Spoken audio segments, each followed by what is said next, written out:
Hello everybody, my name is Bald Omni-Man, aka Coach Butler. This is the 2022 rendition of the Berserk Method self-coaching video. For those that are new to the channel, about a year ago, I posted a video called the Berserk Method, the exact steps and thought processes when I make client training programs. When you subscribed, you more than likely saw that video and watched some portion of it. My goal with that was a few things. So at the time, Kentaro Miura, the author of Berserk, just passed away. I was generally not in the highest spirits in a lot of different ways from, a lot of different outside stressors. But one thing that I really wanted to put out there was that, one, I cared about people's progress, and I don't think that people should have to spend money to acquire the knowledge that they need to be successful in training. That video went on to be very, very popular. I think when I made that video, I had like 50 or 60 subscribers. Had no business and no reason otherwise to put that much effort into like that long of a video, giving away that level of information for completely free. But like I said, that was my strategy. I always wanted to create the aura surrounding myself that I have people's best interests in heart and that I want you to succeed. So with that being said, we're going to get into my 2022 version of the Berserk Method. I have evolved as a person and as a lifter, and I've learned a few things since then. So we're going to cover a few things that we covered in that first video. A lot of what was said in that first video, which I'll link in the description, is still completely valid. It still works. It worked for me clearly. These are just my current thoughts. As well, we're going a little bit more in depth with a few of the non-training variables as well. Everything's going to be timestamped, so if you're someone where you don't listen to these videos all in one go and you come back and listen to things as you need to, this is exactly how this video is meant to be consumed. However, if you're also someone that likes to, listen to these as a lecture when you're doing cardio as well, that is appreciated for the algorithm, but this is really just meant to be, okay, you peruse through the table of contents and you listen to what's applicable to you. This is a self-coaching resource. So this is a resource that you use when you have a question about something. If you don't have, the time to watch the whole video, go to the timestamp that you like, take notes, apply, and then come back to it later. People have been watching that first Berserk Method self-coaching video since I put it out. Like, it's still one of my most popular videos in terms of like the amount of people watching it and the time watched. So we're going to go through a brief table of contents and then get right into our first subject. So the Berserk Method, as I said, is my exact list of processes that I go through when I make client programs. No, every client's program does not look the same. It doesn't follow the same progression method, but I do have a style and just things that I do at a minimum. We're going to go into things such as when to train for hypertrophy, strength, and athleticism. So I'm not going to honestly read through all these, y'all. You can pause this here and read the table of contents. Everything's going to be timestamped, like I said. That's a bit of my personality coming out. This is going to be a formal presentation, of course, but I'm not going to sit here and read everything on these slides. I want to get right to the meat and potatoes. So there's the rest of the table of contents, and we're going to get right to it, starting with a little bit more of a fleshed out look at what the Berserk Method is in terms of structure. So it typically follows an upper-lower training split. That's just what I have found over working with people in person, working with people online. Happens to be the most convenient, most efficacious, which is just a gigabrain way of saying effective, means of acquiring strength and hypertrophy. It also gives you 3 days of rest typically when you use like the base upper lower. So the way that it goes is upper lower rest, upper lower rest rest. That's 3 days of rest. You grow at rest. You do not grow in the gym. And then there's other delineations of that if you want to do more frequency, which we'll get into later, but that's just the base template. My second favorite is full body, so I do sometimes program that as well. Perhaps we'll get into that in a later part of the presentation. But for most people, I typically follow that upper lower. Now, in terms of specific periodization, that is going to combine any and every periodization style that I know based on your needs. Now, the specific methods of progression don't really matter, but there are principles that you want to keep in mind when you select those things, which we'll get into later. Accessory work is always selected categorically to ensure that you get the best results with what your main movements are. We always stress with people that I work with that the accessories that we use aren't necessarily, quote unquote, the most fun accessories, but they are the ones that you need to progress and get the results that you're looking for. Now, on top of becoming strong in terms of a 1-rep max capacity, I'm also really big on building physical fitness, overall robustness, and resistance to injury, along with that strength and size. So we all seen the memes of the meathead that's good at lifting weights and they're not good at doing anything else. No, I think functional fitness is a meme in of itself. But by this, I mean, you should be able to run a mile without getting tired or overly tired. And you should be able to play with your kids and not injure yourself and things of that nature. You should be able to have some minimum level of general physical preparedness and conditioning. I'm really big about that. I always make sure that we include some element of conditioning in my training programs. And with that also comes all-around proficiency in multiple areas of strength. One of the lifters that I look up to the most is Dan Green. Greatest of all-time powerlifter, in my opinion, even though he never really trained, with maximum specificity for powerlifting. He was always someone, when I looked at his training, I could see that he had no weaknesses as a lifter in any capacity. He had certain biases, but he would attack his weaknesses so relentlessly with the most laser sharp precision in terms of exercise selection that he's just always someone that I've modeled myself after in terms of, exercise selection and training philosophy. We're close to the same height too for those that care about that golden tidbit. I'm 5'11". I believe Dan Green is 5'10". So a question on everyone's mind might be, figuring out what you want to train for. Some might already know, some might want a little bit of background on how to select that for themselves. Now, we're going to talk about when to train for either, and this is just, the general conversation that I have with people if I begin to start to work with them. If you want to train for hypertrophy, you have to structure your training to be in accordance with getting the most hypertrophy possible.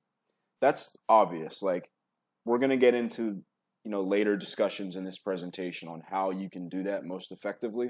But if you're training with hypertrophy, your goal is to get bigger. If you're getting bigger, your training is successful. It's very cut and dry. Now, in terms of strength, that's kind of where things get, conflated. With strength training, there's this conception that you only have to do low reps. You only should do low reps. And if you're not doing low reps and low volume, you're not really training for strength. Also, that if you're training for hypertrophy and you're doing anything over a set of 5, that's not directly beneficial to your strength.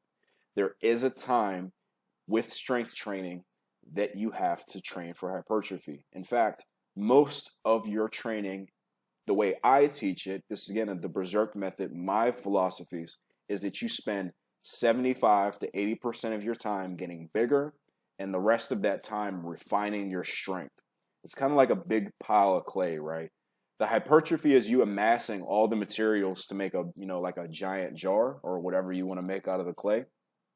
And then the strength phase is refining it into whatever shape you want it to take. You can't make, the best or the biggest clay creation if you don't have a lot of clay to build with. You see what I mean by that?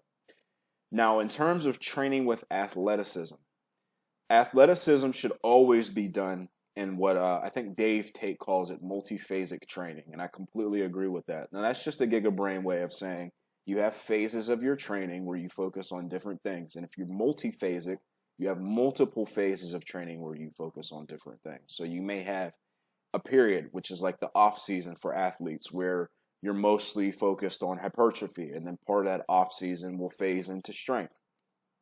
Now you're starting to you're approaching your in season, fighting, field sport, whatever the case may be, where now you're starting to translate into power development. And then, during your athletic season, that's where you start to practice your sport a lot more. So that's sort of how I delineate in terms of those specific goals. If you want to train for all, that's going to resemble more of that, that athlete's mentality with this, multi-phases, right?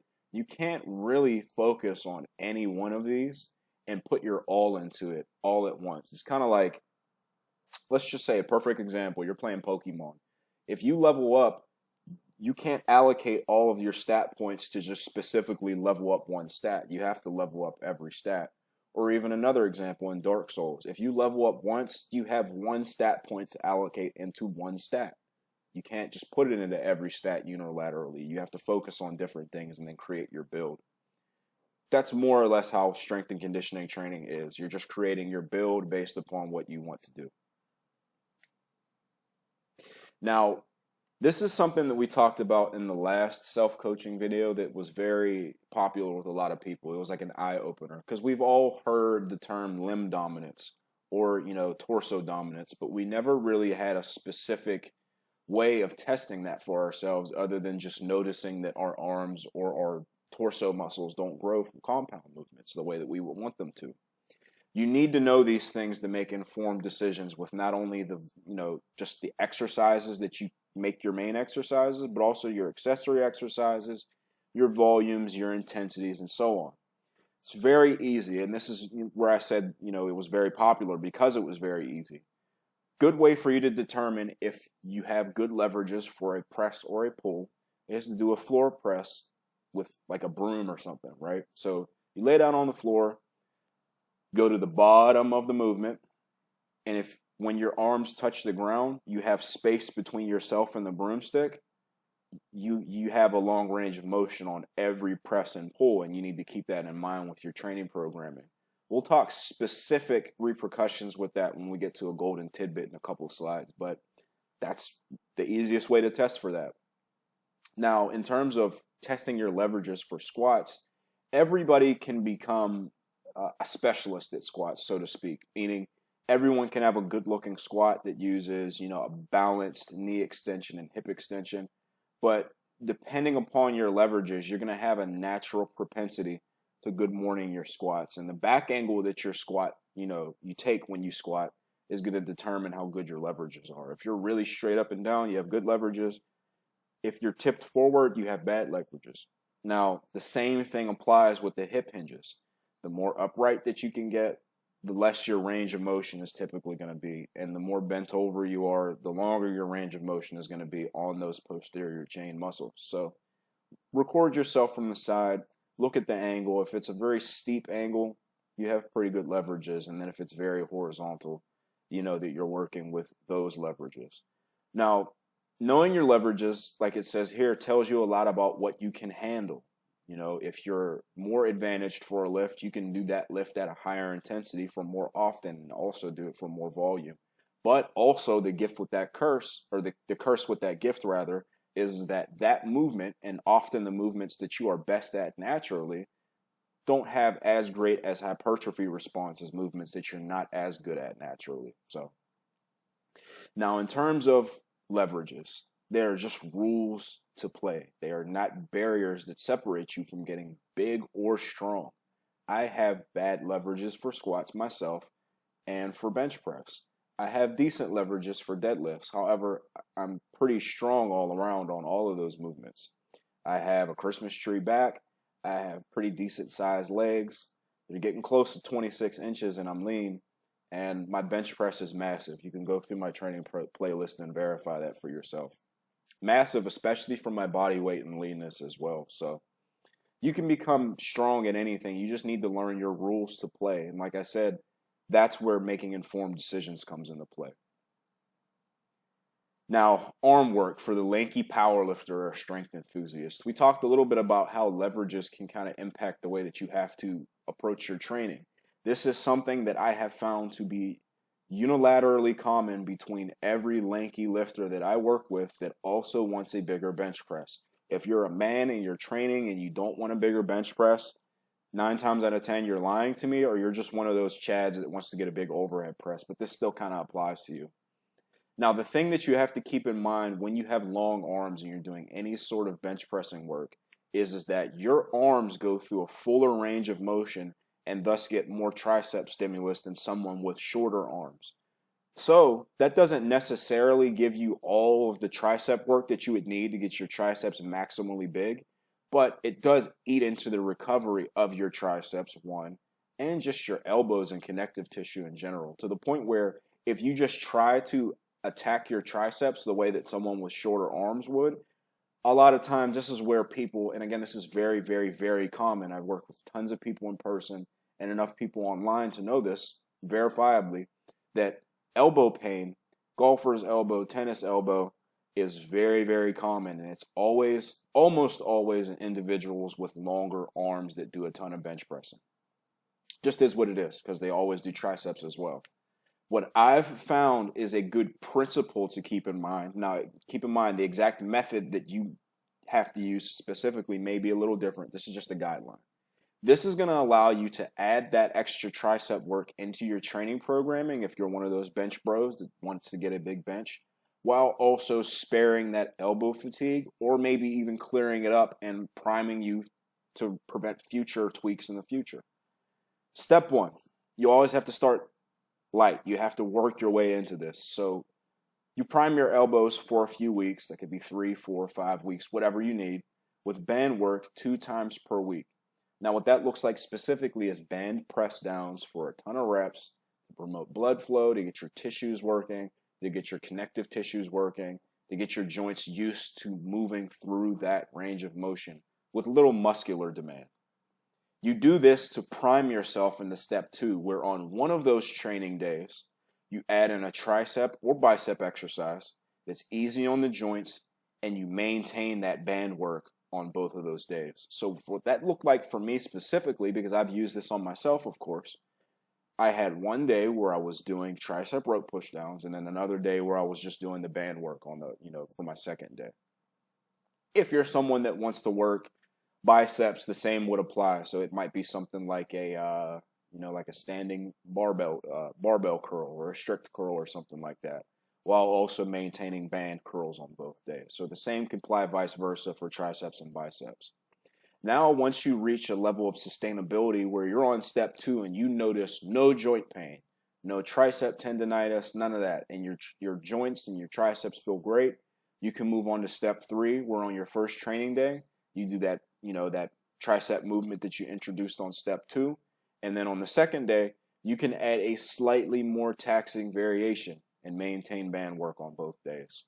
John Meadows, another lifter that I have great respect for, rest in peace, talked about this in a lot of his videos, especially when talking about adding in tricep work for older lifters that just typically tend to be more worn down in general, because that's what happens when you get older.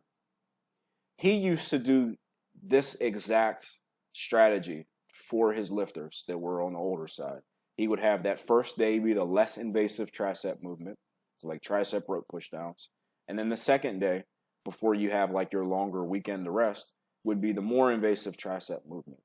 I didn't actually connect the dots that was something that he started to do until I started doing this intuitively for myself. But it feels good to be able to spread his information while also knowing that I'm on the right track myself. So that's just a little golden lore tidbit for you guys. But John Meadows was a big fan of this as well. If you have not watched any of his work, shame on you. After this, go watch some of his videos.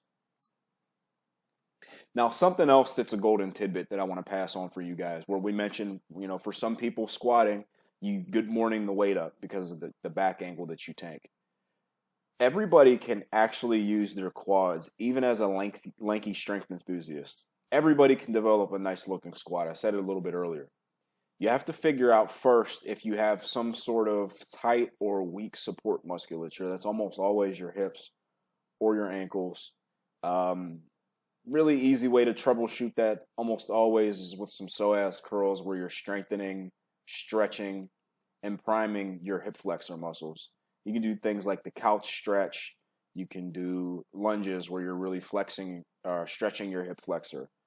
Or if it's your ankle mobility, an easy solution for most people is just going to be to put on some Olympic weightlifting shoes. Now, the type of heel that you have to use is going to vary depending upon how bad your ankle mobility is. But most people I've found, if they have anywhere between a 1/2 inch and a 3/4 inch heel, they can, squat pretty upright compared to what they're used to typically. Now, some people are going to have to use a squat wedge, which is an even more dramatic incline and assistance that you get with that. But do whatever you need to correct and troubleshoot that first point. Now, the cue that I want you guys to keep in mind is that being mindful of your knees. The way that this works, and I'm not going to explain it with galaxy brain terminology, but the further that your knees push forward, and work your way into this over time, guys, because people who have not done this can potentiate certain, tweaks and overuse injuries if they don't work their way into this. What I'm saying is this: don't go straight into jamming your knees forward with the most amount of weight that you can possible. You may hurt yourself. Be mindful of it. And consult a doctor if you have any questions about anything, before undergoing any exercise. But in general, the further you push your knees forward and you keep them forward, the more upright you are going to be able to stay, and the more stimulus that you're going to get on your quads. What you see a lot of times is when people have that hingier, lankier squat, they'll come down and reach depth pretty okay. So they troubleshoot it, their ankle mobility. But when they come up, their knees will shoot back and their hips will shoot up. That's you getting out of the hole, the hardest part of the range of motion, with your lower back, your glutes, and your posterior chain. It's not necessarily wrong, and you're not working your quads, but you'll work them a ton more if you keep those knees forward and you come up using your quads. Now, what this is going to mean is using a lot less weight than what you are accustomed to using. But as you shore up that weak link, as you become stronger at what you're weak at, you're now going to be even better at like your regular hingy style squat. So this is just something more to keep in mind with like an accessory that you might use. Now, something else that you can use just to troubleshoot everything else that is fairly, foolproof, I would say, is to just use a quad-based movement as an accessory. Something like a machine almost all the time that locks you into a fixed range of motion with a fixed joint angle that forces you to use your quads without any technical proficiency. Leg extensions and hack squats are the best at this. Plat squats, you can sort of still hinge up if you're really, really terrible at squatting with your quads. And then sissy squats are a pretty surefire way as well.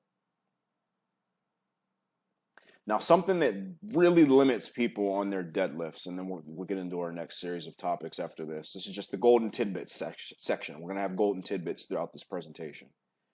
Something that really limits people on their deadlifts is not using their legs. Many, many people have stiff leg deadlifts that are identical to their conventional deadlifts. It should not be that way. You're not using your legs or your lats, and that's limiting your pulling strength. Freaky D, Dennis Arnold. I have been watching him since a long time now. I couldn't tell you when. But I remember first seeing him in the comment section of an Eric Bugenhagen video where I think, and this is a video that Eric has later deleted, where he overhead pressed 225 pounds for one. And then Freaky D, being the supportive fella he is, was like, that's pretty strong. I envy that. Like your leanness or something. And then he went on to say that he did it for a 5x10. So I'm like, no way. There's no way he did it. Because to me, like, being the young, impressionable lifter that I was, everybody thought that Eric Bugenhagen was like the strongest dude on the planet, right? So I clicked in the Freaky D's profile, and I'm like, there's no way. There's no way he did that. He's just talking. Sure enough, he did the 5x10 or whatever it was. And I'm like, okay. That's just a little bit of lore to talk about Freaky D, but something that he is very popular for saying is that you just put your lats into your pockets for almost every lift. It's a cue that works on every lift, and it works here. When you're at the bottommost, you're reaching down to the bar for deadlifts. If you put your lats into your pockets, that's going to do a few things. It's going to make sure that your bar stays where you want it to as you ascend. It's going to make sure that you lengthen your arms, which puts you into a better starting position as well. And for a lot of people, it also helps you round your upper back and not your lower back, which also, increases speed off the floor in your starting position. Now, after you put your lats into your pockets, you're going to want to wedge into the bar. Chris Duffin made an excellent video demonstrating exactly what that looks like. Please watch that after this as well. I'll link it in the description. You wedge into the bar to get the bar to lift itself a little bit. It sounds like some giggle brain stuff, but that's exactly what happens when you slack pull. That's what that's called. When you pull slack out of the bar and get some of the bar to lift itself, you have far less of you have an easier time lifting the weight off the ground is what I'm saying. What this also does is everything contributes to one another. It puts you in a good position to push with your legs because you're going to be in as upright of a position as you can be after you do all these things. Your quads and your adductors and your hip flexors are big, strong muscles. Use them on your deadlifts. They're going to vastly increase the amount of weight that you can lift. Now, it's also mostly your hamstrings and your lower back lifting the weight as well, but your legs do vastly contribute to that load on the bar as well. Now, in terms of stance width, full disclosure, I made that video where I said sumo deadlifts are okay, right? I do believe that. I do believe that they are legitimate test and feat of strength. I personally think conventional deadlifts are chattier, but that's irrelevant. Use whatever stance width allows you to do all of that comfortably. Enough said on that. Now, what comes before everything is movement prep, and movement prep is king. What movement prep is exactly what it sounds like. You are preparing yourself to undergo the movements that you're using to get bigger or stronger. It ensures that you're properly prepared to train by increasing your blood flow, raising your core body temperature, and just getting your tissues ready to do what they're about to do under load. I'm about to share with you guys my favorite movement prep routines for upper and lower body. I've made videos talking about this, but because this is the self-coaching video that I want everyone to refer to, I'm going to talk about them here as well. So for the upper body, and this is for pressing or pulling, I like using extended range of motion lifts that put my tissues and my muscles and my joints and my ligaments through a larger range of motion that exposes them to that blood flow, gets them warm. Particularly, I like using light dumbbell bench press, or if you're training at home, you can do like a deficit push-up for high reps, and that's going to be 1 to 2 sets of like 20 to 30 reps, and you just do that by feel. It's a very rough outline. You basically just do it until you notice a little bit of blood flow, like a light pump, not one that's just going to destroy you before you do anything. And then some light rows. I like supersetting those for the same number of reps and sets. Now also, in addition to these, I like doing band face pulls and hammer curls. That's another superset. And I say 1 to 2 sets of 20, but just go by feel, do it as needed. Now you can additionally perform band press downs and band curls as needed. Track back to what we said about the lanky lifters, that golden tidbit. And you can also perform overhead presses instead of or in addition to dumbbell bench as well. Now, the reason why I say that you include all planes of pressing is just that what I've found is when you prime your shoulder to move through every which angle and range of motion that it can go through, you have a much more comfortable and productive pressing and pulling workout. Now, something that I also like using as well for movement prep are really light upright rows for the same reason. Sorry guys, your shoulders are designed to move the way that they do with upright rows or else they wouldn't move. Use load with each of these. And this is where a little bit of coaching comes into play, self-coaching here. Use load that is scaled to your strength level in the movement pattern that you're training. So if you bench 135, the dumbbells that you use to warm up with for this light nothing set of 30 might be lighter than mine. They are going to be lighter than mine. If you're doing upright rows and you've never done them before, what you think should be a reasonable baseline for you to perform that movement for a warm-up is probably lower than the weight of the bar. It's going to be probably like 20 pounds or 10 pounds or 15 pounds or whatever it is. Use an adequate amount of weight that is comfortable on your joints, that does not hurt you, and just be safe. Listen to your body. Now that's for upper body. For lower body, there's less that goes into it, but it's equally as effective. So anyone that's watched any amount of my training content or is an OG to the channel knows that I mentioned a certain gym goer that just stays on the assault bike that mogged me into oblivion one time when I was doing seal rows. We call him the assault bike Chad. I really like the assault bike. Unironically, it's a very good means of movement prep for squats, specifically using it in reverse. So when you use it in reverse or you do any of this stuff backwards, it puts your knees over your toes. Track back to that golden tidbit about fellas that or ladies or whatever you are that need to use their quads on squats. This kind of primes you to be able to put your knees over your toes on squats as well. I really like doing this again by feel. Now, at a minimum, 5 to 10 minutes. Sometimes it might be more than that. You're really just trying to get blood flowing through your hips, through your knees, through your quads, a little bit through your calves as well. For people that train at home, it might be best for you to, rig up some sort of DIY sled. It doesn't need to be a ton of weight. Or, if worse comes to worse and you don't have the space for that, you can do Spanish squats. And what they are is you just wrap the band around the back of your leg and do squats. There's tons of tutorials on YouTube. I'm going to link to one down below. You do that for a few sets of 20. Even if you have access to the stationary bike, I do recommend that you also do the Spanish squats as well. Now, for hip hinges, my favorite is kettlebell swings. They're explosive, they're light, they do everything that you need to with movement prep. They get you warm, they get you ready, they wake up your hips to be explosive, which is really, really effective for deadlifts. I noticed, and it's called, for those that care about the GigaBrain terminology, it's called post-activation potentiation. It's essentially where an analogy I could use is if you take a bat, you put weights on it, you swing it, and then you take the weights off the bat, you'll swing the bat faster than before without using the weights. It's a very novel effect. It's not hugely significant, but it's not nothing either. It's just something that you can utilize. Now, this is going to cover more of the non-training stuff that we didn't cover in the last self-coaching video. A lot of people have an idea of what a good lifter is, but almost always it comes down to the physicality. What makes a good lifter to me isn't the amount of weight that they can lift, because there are people that are very strong that are terrible lifters overall because they don't meet any of these criteria. This all breaks down to who are you outside of the gym and what are your habits.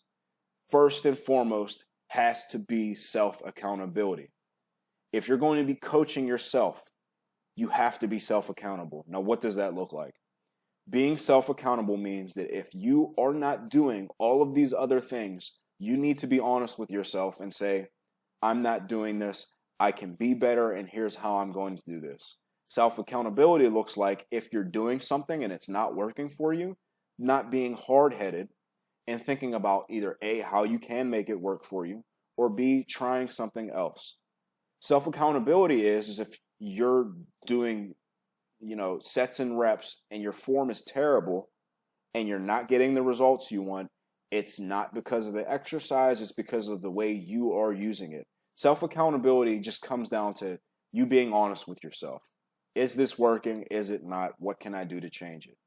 Is this my fault? Is it an external, factor that's making this not work for me? What is it? Self-accountability. Now, what comes with that as well is being process-oriented. Are you someone that is, your main concern is going through what you know to be a proven, reasonable, simple-to-follow process where if you do this and you do all of these things to the best of your ability, you're going to get your best results? Or are you someone that is more concerned with just looking good? Because if you're just concerned with just looking good and that's all you want, you'll never achieve what you want because you'll never put your all into everything that you need to achieve that. If you're only concerned with getting a 500 bench press and you want that, or you're not happy, you're never going to be willing to put your maximum effort into benching 135 for a few sets of 10 when you're at that level, because to you should be benching 500 pounds. You're not inundated in the process, you're inundated in the results and your destination. Now, that's not to say don't have goals, but you should be so much more married to your process than your destination, in my opinion. That's the Berserk methodology. We struggle. We struggle and we strive. We don't concern ourselves with, esoteric goals. We have goals that are reasonable to keep us sustained, but we're so much more about that daily grind. And that's how we do it around here. Now, what comes with this as well is eating appropriately. What does that look like? It's if you are really, really obese, it's trimming down fat so that you can eat in a small surplus and not have to worry about gaining excess fat. Because if you're already morbidly obese, you eating a surplus is not helping that. Now, what that also looks like is if you're severely underweight and you have tried some influencers' top tier program. You could have even tried one of my free programs, and you're underweight and you're not gaining weight and you're not eating in a surplus. You need to eat in a surplus. That is not a point of contention. You need to at least be 200 or 300 calories above what your maintenance level is. Now, a lot of people vastly overrate their body fat percentage when they are in these underweight body weight categories. Almost always I see this where someone is like, you know, they might be a male, 6'2", weighing 160 pounds, and they look at themselves without their shirt on, and because they don't have abs, oh, I must be 20% body fat. Well, you don't have abs because you have no muscle. Your actual body fat percentage is probably 10 or below. You know, and then that's where we get these grown men that are eating like 1,300 calories a day. It just doesn't work, guys. You have to eat to grow. And if you're overweight, you have to trim that back so that you can eat to grow. Eat appropriately at all times. If you're not eating appropriately, your training is for nothing. There are more people that get accidentally huge following terrible programs where they just work hard, but they're also eating and sleeping and doing all these things that will get better results than you if you do everything else right and you're not nourishing yourself. I think Joey Flex, Joseph Franza, top tier powerlifting coach. I think he's like the Bill Belichick of fucking strength and conditioning coaches. He's the guy when it comes to that. And he said exactly the same thing. You also have to sleep enough. You have to eat. You have to sleep. Sleeping is where your body recovers the most. When you're sleeping, your muscle protein synthesis is heightened. Your recovery is heightened. Everything else that you've done during the day to break yourself down is rejuvenated when you sleep. A lot of people, and I read almost all of my comments. I try to respond to most of them, but I do see most of them as well. If someone comes in my comments and they say something along the lines of, well, I tried this and my sleep looks like 5 hours most days, sometimes less. Listen, guys, 5 hours a night of sleep is not enough sleep.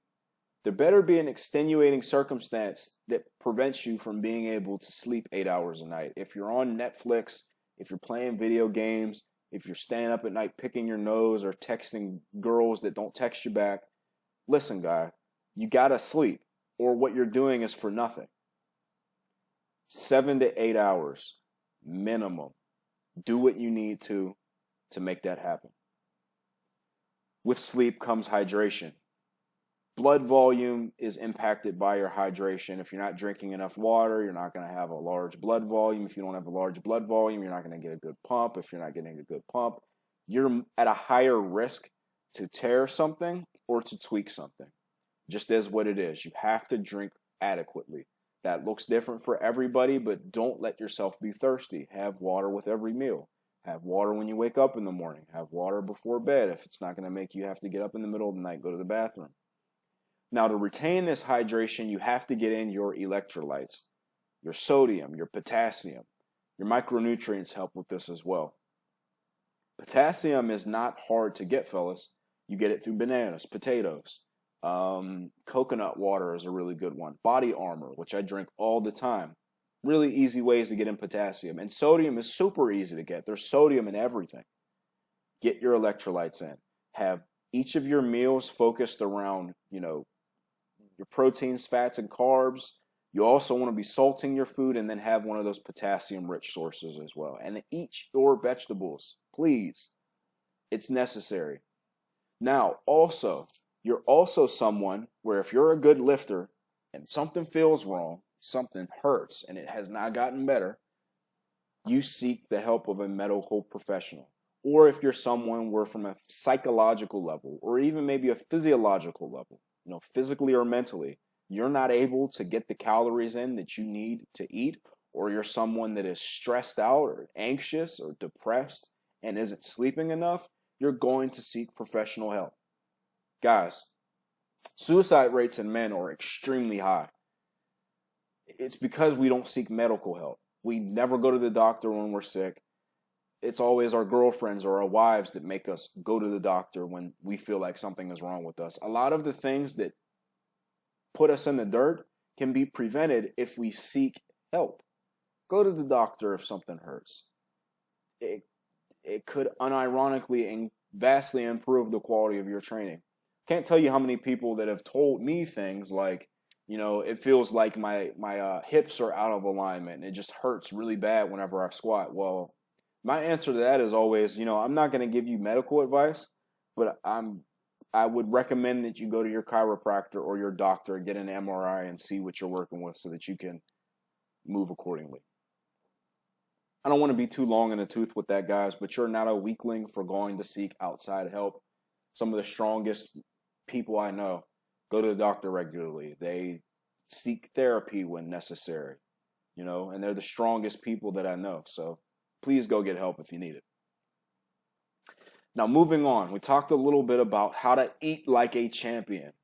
Here's how you organize that. So, as I said a little at length, bulking is a necessary part of training. This does not mean getting excessively fat. This means that you've identified the minimum amount of calories that you need per your activity level to maintain your body weight. You're eating a little bit more than that. You're not eating a lot more than it because that's unnecessary. It's just going to become fat. Cutting is also necessary at some point. This does not mean getting ultra lean. The way that I like to explain this is that you bulk for as long as possible and you cut as quickly as possible so that you can bulk again for as long as possible. 90% of your training should be spent in a surplus, period. I don't care if you're someone that is naturally lean. Look, guys, look, fellas, I can stay 10% body fat or below effortlessly. I'm someone that can gain strength and size at that body weight. It's not even conducive for me to stay that lean because I get much better results when I bulk, period. You're someone that is very, very extremely likely to not be in that genetically blessed circumstance to do that, especially if you're natural like I am. If you go through the route of taking drugs, this changes slightly, but even in that capacity, you still need to eat to grow, period. If you're someone that has body dysmorphia, wherein you feel like you're heftier than you are, your body fat percentage is higher than it is, know that if you gain 10 pounds of size and your abs become a little less blurry, but you are way bigger, someone looking at you from day 1 to day 300 is just going to see that you're just as lean because you have visible abs still. You're just a bigger, better looking version of yourself. That's how everyone else views you. You need to come to that truth yourself. That's a little golden tidbit and piece of, a little bro talk for you fellas there. But with bulking and cutting comes something of a progressive overload as well. So what works for you as a surplus at first may not always work for you as a surplus throughout your bulk, right? So for me specifically, I can talk about this. I got to sub 10% body fat about 7-8 months ago, eating 2,600 calories. I went to 3,000 calories. Well, let me backtrack a little bit. I went to 2,800 calories. That's a 200 calorie surplus. Then I had to go to 3,000 calories because I still was, I was barely gaining weight. Then I went to 3,200, 3,400, so on. Now I'm at 3,500 calories per day, roughly. You also sometimes have to do that on a deficit. So what that's going to look like is either, adding more activity through cardio or reducing your calories a little bit more. Now, you shouldn't have to do that with a deficit too much because, as I said, 9 out of 10 of y'all don't need to be trying to get ultra lean. I just end up getting that lean myself because that's something that I find myself genetically very easy to do if I'm not, cognizant of what I'm doing. So I can get into that cutting state of mind and very comfortably get down to those body fat percentages. Most people are not like that, but that's not really anything you have to keep in mind most of the time, but it is a good tool to know that you have in your toolbox. Now let's talk a little bit of cardio, right? Cardio is not just for cutting.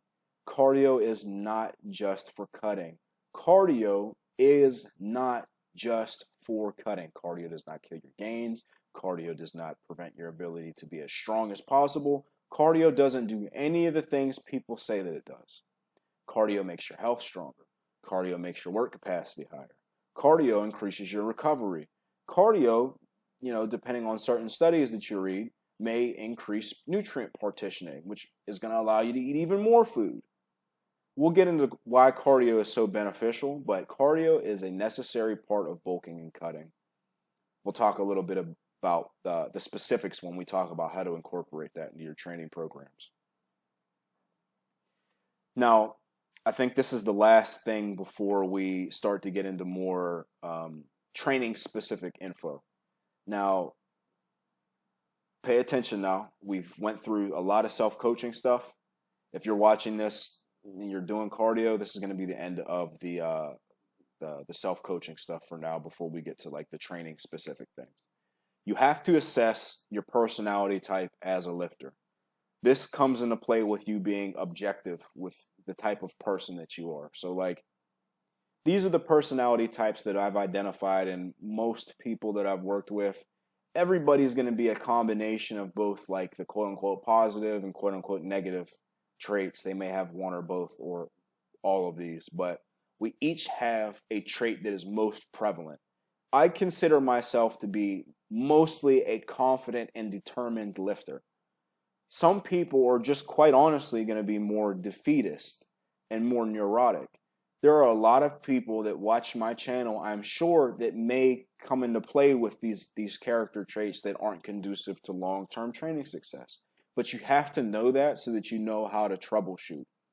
If you're analytical, there's a gift and a curse with that, because where you're analytical and you can look at your training and look objectively at it, you can be neurotic. You can be overly analytical. You can start to look at, well, my knee shifted to 1 degree while I squatted. Time to switch out squats for this.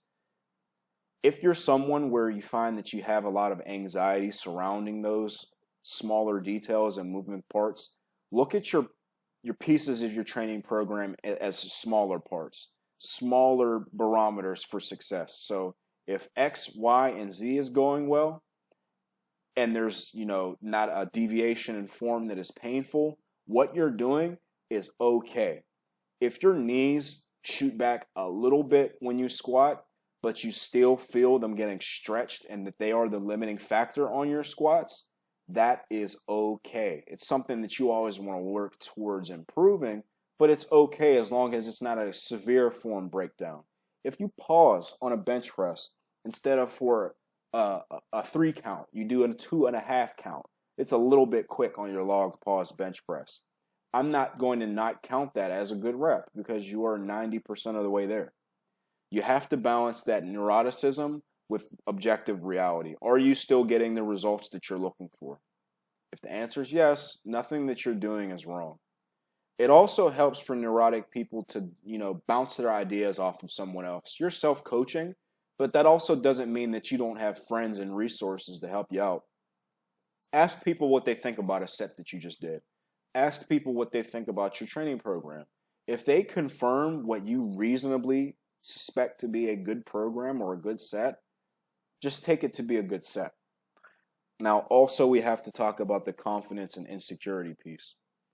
Confident lifters come into every training program relatively even-keeled. They're excited. They're highly motivated. They're highly driven, highly determined as well to get in, and they know they'll get a good workout. Insecure lifters are more worried about that end result that we talked about. They're so caught up in the fact that they don't have six-pack abs and that they want six-pack abs that I call it the bubble guts. They have all this anxiety surrounding their performance that it makes their performance suffer. It's called performance anxiety. What you have to keep in mind is the process. You have to be confident that you are making the right decisions with your training, that you are doing enough of the right things to get better, and that if you do these things, that you will get better over time. That's confidence. With that has to be preceded with competence. I call it the 3 C's. I got this from Brandon Carter. I heard it many years ago. courage to try something new, competence in what you just tried, and then confidence comes from competence. If you have a competent routine, you can be confident in it. Now, determined individuals, there's nothing wrong with being determined, but being defeatist, being someone that gave your all into getting more physically fit, gave your all into X, Y, and Z, you're going to have a negative association with your training because you're expecting the same outcome to occur. This is where being confident comes into play. Most of these feed into one another almost sequentially in a weird kind of way. I didn't mean to write it that way, but if you're defeatist, you have to be confident in the fact that you're doing the right things and have courage. Have the courage to come back in and try something that you did that maybe if you were being objective about it, maybe it's because you didn't sleep 8 hours a night. Maybe it's because you ate not enough. Maybe it's because your rep quality was all over the place. Maybe it's because your program was just bad. But you have to have the courage to come in and try something new and to see if you're going to get the result that you're going to do. Now, the benefit is that if you're doing a proven program, you can be fairly confident in that you're doing the right thing and you're going to get good results. Now, the last one is just more of like a, an Easter egg that I had to throw in for you guys, but being knowledgeable and being a wise guy, there's a thin line that separates that. So we've all had the people where you could be working whatever job and you're the person working the job and there's a customer. And we've all had in our minds where it's just this really particular customer that thinks they know your job better than you do. And you think to yourself, man, well, if you know so much, why don't you work here? Same kind of thing. Not to say that if you're a lifter and you're working with a coach or you're coaching yourself, that you can't have a certain level of confidence in your knowledge base or, have a desire to give input to your coach or anything like that. But you also have to be affable and understand that you don't know everything and you reached out to this person or are changing your approach because what you do know is not working for you for whatever reason. Don't be a wise guy. Now, we talked a little bit about rep quality, where that could be a reason why you're not getting the results that you're looking for. There is a bald Omni-Man Berserk method, Coach Butler style, that I like to take when I look at rep quality. So everybody's form is going to look different. There's always going to be an idiosyncrasy. There's always going to be an optimal setup for somebody. It's not what I'm talking about here. Here are key indicators that I look at to assess rep quality universally. So we're going to go ahead and you can read these, but we're going to go into each and every one of these on their own section. So take the time to pause, read it, and we're going to get right to it, starting with t-shirt touch pauses for strength and size. Now, a t-shirt touch pause is different from a touch and go, and it's also different from a regular pause where you're sinking the weight into your chest a little bit. So first, how is it different from touch and go? First and foremost, you're pausing. That's the main difference. Where they're similar is that on a touch and go, if you're doing a touch and go right, you are touching your chest. You're letting it sink a little bit. You're just not pausing. A t-shirt touch is also a very, very light pause, an exceedingly more light touch than a touch and go. That's where the similarities end. Where they're similar to a pause bench is that you're pausing. Here's where they're different. So a t-shirt touch requires a more controlled eccentric because you're lightly touching your chest at the bottom of your overhead presses or your bench presses.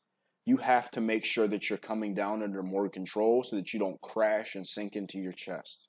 What this means is a little bit more time under tension on the way down, but specifically at that bottom where you're maintaining 100% of your tension into the bar as opposed to releasing some of it into your body and into the bench. What this does is that it requires more overall strength to, one, have that level of control, and two, hold the weight essentially hovering above your chest. Now, it's not literally hovering above your chest. It's just touching it, so you know that you're getting a standardized range of motion. But if you looked under a microscope, there'd be some level of space between you and the bar. Now, the way that I make people that I work with perform 90% of their pressing is with this technique. The 10% is going to be for a lift where their main goal is to lift the most amount of weight possible. That's almost always for a performance-minded athlete, a power lifter, people of that nature, where their goal in a powerlifting competition is to lift the most weight possible within their set of rules in their federation. So there's going to be some level of sinking involved in doing that. Just you can lift more weight that way. Now, just briefly again to summarize the form with this, you're going to lower the bar until it just touches the fabric of your shirt, pause, and reverse. As we said, it's far superior for building complete strength. Everybody on my team, if they are working with me, does t-shirt touch pauses. It's not even like usually a variation that we have to talk about. The expectation is that you're doing a t-shirt touch pause more often than not, unless like you're a power lifter, and then we're still going to do like t-shirt touch pause bench, and it's going to be labeled out as a variation. But for general strength enthusiasts and hypertrophy guys, t-shirt touch pause is the minimum. Now, strict presses. We have to talk about overhead presses a little bit. Now, t-shirt touch pauses apply to strict presses as well. Something else to keep in mind with rep quality is that most overhead presses, standing, will have some degree of layback. Now, what that is when you shoot your upper back into an arch to use your upper chest muscles to lift more weight, when your shoulders or your triceps are approaching failure and they on their own are not enough to lift the weight above your head. It's very, very common. Everybody does or has the capacity to lay back on a strict press. Here's how you keep those shoulders the limiting factor and as the primary mover for an overhead press. You just do a different variation. Yes, you can do strict presses with, standing, but it's so much more intuitive to use one of these that it's just, it's almost just better to accept some degree of layback if you're a performance-minded athlete and just use that as your variation that you use to lift the most amount of weight possible. Or it could be something like a push press or something like that. But in terms of variations that can use your shoulders most optimally, there's a few. I like Z press, seated, non-back supported, meaning you're sitting down and your back isn't supported by anything, overhead press, or behind the neck press if you have the shoulder mobility, stability, and integrity to do that. They all force you to stay completely upright, and if you lay back, you will lose the bar. You will fall over if you lay back on a Z press. You will fall over if you lay back on a seated non-back supported overhead press. And if you lay back on a behind the neck press, you're good luck for your shoulders because it ain't a good look. All of this, staying upright, targets your shoulders and upper back way, way better. Now, just like with the t-shirt touch pauses, 90% of your overhead work should be done with the variation that also enforces strict reps. Now, that could be any one of those, it could be multiple of those, or you could do 100% if you're hypertrophy minded. And as always, this is a technique that is superior for strength and size development. It's the Berserk method style. Now, we talked a little bit about this kind of at length with lanky lifters and their leverages with squatting. Here's a variation that I have recently started programming unilaterally to make everybody as good at squatting as what they're going to be. So the prerequisite, of course, is that you've already ironed out any structural problems like tight hips, ankles, anything that we talked about earlier. After you iron that out, with front squats, you have to find your grip. There's no real difference between cross-arm grip, zombie grip, full grip, some weird hybrid. Just use what's safe and stable for you. Don't hold the bar in your hands like it's an overhead press. Do not do that. Gentleman who will go unnamed because he didn't know, but he sent me a front squat where he did a front squat and he held it in his hands like an overhead press, and it just was a conversation where I said, that's not sustainable over time, and it could wreak havoc on your shoulders and your elbows. You do not want to have the bar in your hands and support it by your arms and elbows and shoulders, like your rotator cuffs on a front squat. You want to have it resting on a shelf that includes like your upper chest your front delts and everything. It's kind of like how on a back squat, you don't put the bar on your neck, you put it on a shelf created by your upper back. You're supporting it structurally with everything that goes into like your thoracic extension, if that makes sense. Now, all that basic form stuff out of the way, front squats aren't a terribly, I would say, difficult movement to perform, but they are very unforgiving. And this is why in the past I've said certain things about them. You can watch my first exercise tier list that I made in 2020 if you want my old thoughts, but my current thoughts are this. Front squats are a movement that are unforgiving.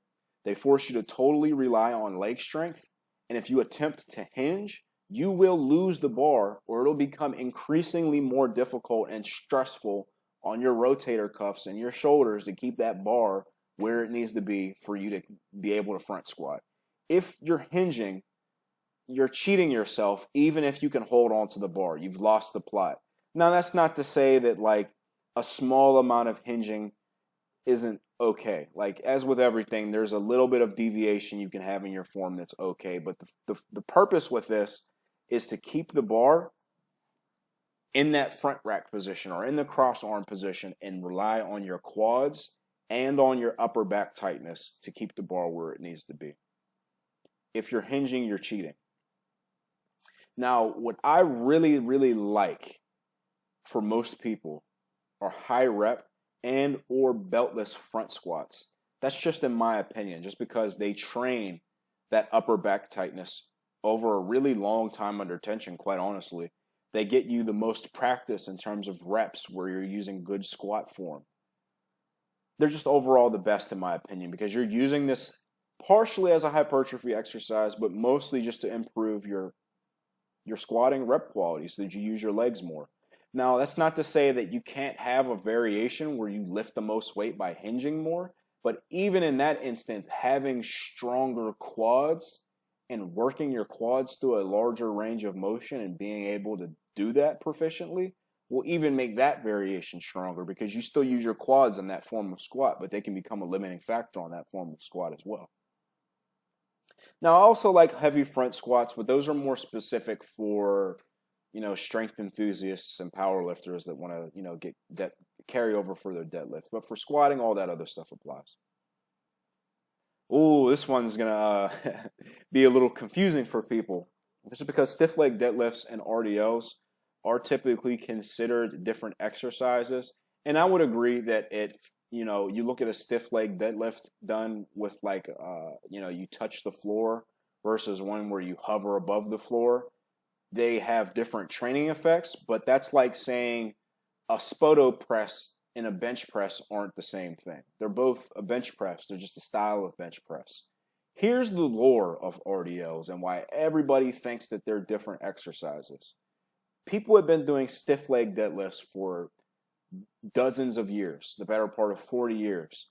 It comes into play with Niku Vlad, one of the greatest weightlifters of all time, was in the training hall and he was doing deficit stiff leg deadlifts. And the reporters and journalists there had never seen someone do stiff leg deadlifts, much less from a deficit. Now, I'm sure there was some sort of language barrier that came into play as well, but they didn't know what to call this exercise that they were doing, so that they eventually just settled on the name Romanian deadlift because Niku Vlad was from Romania, and that was just the name that they came up with. Now, at that point, what they knew this as is what we know stiff leg deadlifts to be as. Pay attention now. Where the delineation came into play of them being different exercises was when bodybuilders, which is ironic because bodybuilding is all about range of motion and rep quality, started doing half reps where they started, going down to their knees and not going through a full range of motion and touching the floor. Those started to become associated as RDLs, and stiff leg deadlifts are the full range of motion variation done from the floor.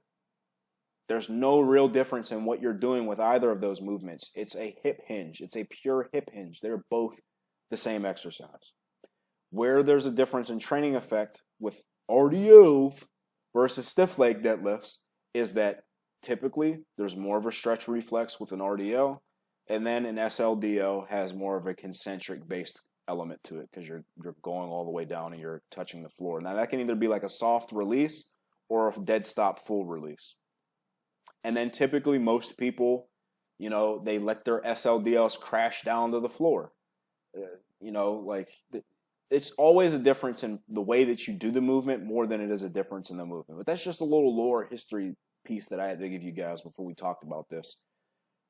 The problem is, and where stiff leg deadlifts, and this is just what we're going to call them, come into play, is that many strength enthusiasts and bodybuilding enthusiasts squat into their RDLs or their SLDLs because they lack the requisite hip mobility, hamstring mobility to touch the floor and push their butt back all the way without rounding their lower back. So to not round their lower back, they compensate by doing the only thing they can. They have to extend their knees. They have to squat into it a little bit.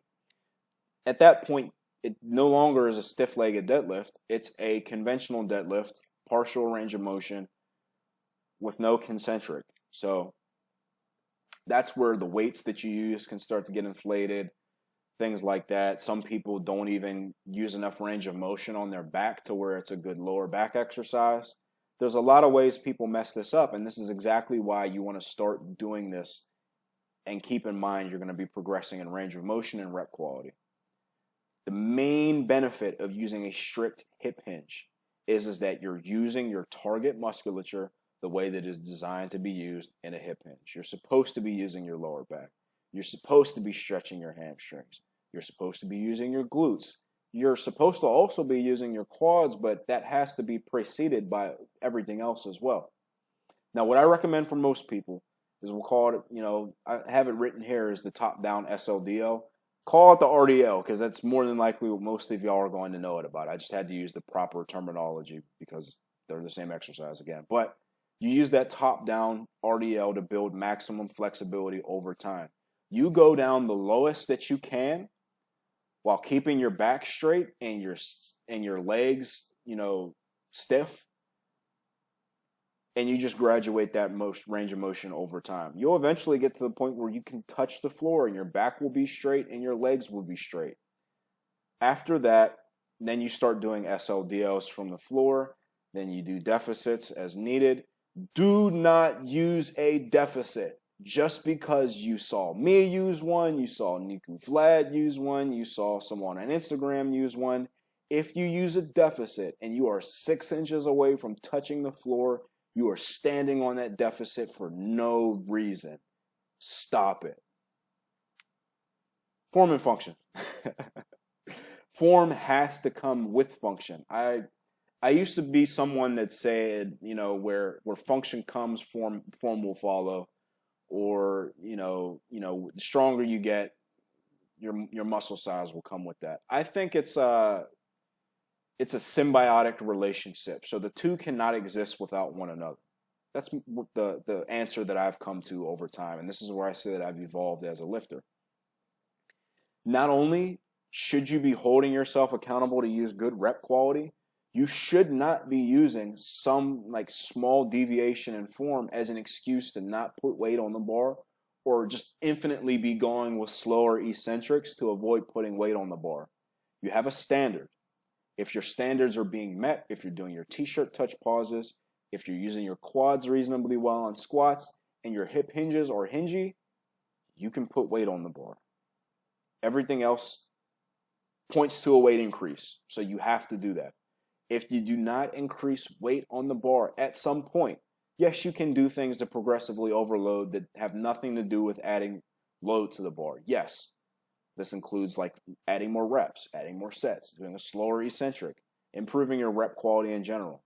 Yes, all those things can help you get bigger. But at some point, you have to put weight on the bar. Do not use form as an excuse not to have function. Function must come with form and vice versa. Or else we just all be, you know, working out with pink dumbbells with gigas slow eccentrics and doing 200 rep sets. None of us would be jacked. Now here's something interesting that we definitely didn't cover on the last self-coaching video, and that is fitting and conditioning work. Cardio's king, guys. We talked about it a little bit earlier. Cardio makes you more jacked. There's ways that you can incorporate supersets, giant sets, the almighty assault bike, and so on. We're going to talk about each of these things, starting with The fact that cardio is good for hypertrophy. Cardio does not kill your gains. Cardio does a few things. Cardio aids in muscle building, specifically from the fact that it builds your work capacity, your ability to do more reps and sets. It increases your blood flow, which increases your recovery. If you can recover from more work and do more work, you're going to get bigger, period. It's not a topic of discussion. Now, something else that is a smaller fringe benefit, but a benefit nonetheless, is that it increases your caloric needs. Well, someone might be thinking, well, if it increases caloric needs, isn't that catabolic? Well, no, you eat them back. Here's the thing, guys, like more food is always more anabolic than less food, even if you're at the same net surplus or net deficit, right? So if you have to be in a deficit eating 3,000 calories versus eating 1,500 calories, which do you think is going to be more conducive for you maintaining muscle size? If you tell me 1,500 calories, click off the video right now, unsubscribe, block my channel, do all that stuff, because that's not correct. Like 3,000 calories, more food is always going to be more anabolic. It could be a situation where, even if you use those extra calories to get in micronutrients, like more vegetables or a little bit more protein, that's also beneficial as well. It's just cardio is good for hypertrophy. It doesn't directly make you bigger unless you've never lifted a weight in your life, but it's such a support and assist in doing so that you're shooting yourself in the foot proverbially for not doing it. Now, there's elements of conditioning that come into play with a strength and conditioning program. We're going to talk a little bit about how you assess where you use these specific types of conditioning, but there are multiple ways of doing so that you might already be doing. So supersets and giant sets are always the first thing that I include in someone's program to improve their conditioning.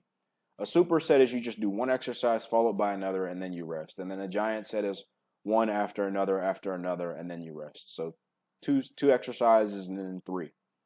They're best used, in my opinion, after we do our main movements. So if you have a training program, you're following the Berserk method, you start off with some sort of big compound movement. Your supersets, in my opinion, should start after that if you're going to use them. So like for your accessories and your secondary exercises for the day, you do supersets and giant sets when applicable where it makes sense. Now, in terms of how you apply supersets, antagonist supersets are a good starting point. What that means is if you do a press, you do a pull. If you do a squat, you do some sort of, opposite musculature moves like hamstring curls or something like that, or back extensions or whatever. That's a really good way to go about doing that. Now, agonist supersets are really good for bodybuilding just because they really allow you to push a muscle to the point of true failure. This is really good as a finisher. It's really especially good for quads and I guess back, you would say. But most often I find myself programming agonist supersets. Agonist means same. It's a gigabrain way of saying same, essentially. Quad agonist supersets are, my favorite, my go-to. Now, in terms of giant sets, in my opinion, just because they're so long and enduring, should almost always be an antagonist superset followed by an ab or calf exercise, or it could be like an isolation of choice or whatever that has nothing to do with whatever you're. So if you start with a press and you go into a pull and then you do an isolation, you shouldn't do an isolation that uses a muscle group that's used on that press because you're going to go right back into doing that. In my opinion, you should do something that would involve the pull, but my standard is to go push-pull abs. That's my preferred giant set. Doing this is going to get in more work in less time. It's going to get you moving. It's going to get you sweating. It's going to burn more calories and increase your work capacity, which increases your conditioning. So if you're following along, if you didn't know, now you know. Assault bike is one of my favorite tools of conditioning. It's something that I talk about a lot on the channel whenever I make a training tier list. A meme among people in the comments, because there's a whole community of people that, part of the Bald Omni-Man channel. One of the memes is they say, oh, well, whenever he makes a tier list, it's hard to find chest supported rows in assault bike and not have them be an S tier. Well, guys, it's an S tier exercise, guys. And here's the reason why. They're a really good way to get in not only restoration work, so improving your recovery because of blood flow, but also getting in your conditioning work. So for me personally, I like to use it like, so if I'm doing a bench workout, I'll do my first bench exercise, and then right after that, while I'm, resting my pressing muscles, I'm pedaling at a moderate pace on that assault bike because that thing is right there, right next to me when I'm using it. By the end of it, I do 4 sets of pressing typically. That's 12 minutes of steady state cardio that I got in right there that I'm doing twice a week. That's 30 extra minutes of cardio per week on top of all my steps or anything else I can choose to do.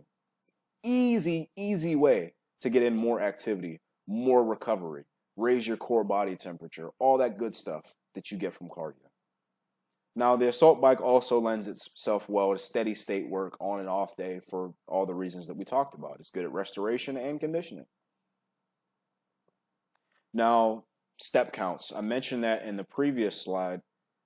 We're designed to walk. We're human beings. We have legs. We're bipeds. We've walked for thousands of years. We're designed to walk. Most people that live a sedentary lifestyle have, muscle imbalances. Their hips are tight. Their ankles are tight. Their shoulders are rolled forward. They have kyphotic posture. Guys, get up, go walk. 8K steps per day is the minimum. Now, someone listening to this that lives that sedentary lifestyle, when they look at their step counter and see 1,200 or less, might be thinking like 8,000 is way too much. There's no way. 8,000 steps is a 10-minute walk done a few times a day. That's done after each meal. And that should be at least out of 5 of every 7 days in the week, you should be walking at least 8K steps per day. 12K steps is where it becomes like diminishing returns. Between 8 and 12K should be your minimum for sustainability. Now, like we said, a good way to achieve this is just to go on walks after meals. If you have breaks at work, 15-minute breaks. If you're not working for a job that's breaking the law and you're in America or Canada or somewhere with a democracy with good labor laws, you get 2 15-minute breaks and a 30-minute lunch break. Go on a walk if your job is not physical. If you have a desk job and it's very stressful, going out on a walk and eating while you're walking is going to be really good for your mental clarity and removing yourself from the stressors that come from your office work. If you have a physically active job, dude, none of this applies to you. You're listening to this and you're like, dude, I get in 30K steps a day. I don't need to listen to this. But just walking in general is really good for blood flow, guys. It's good for recovery. And like we said, it's just good for clearing your mind.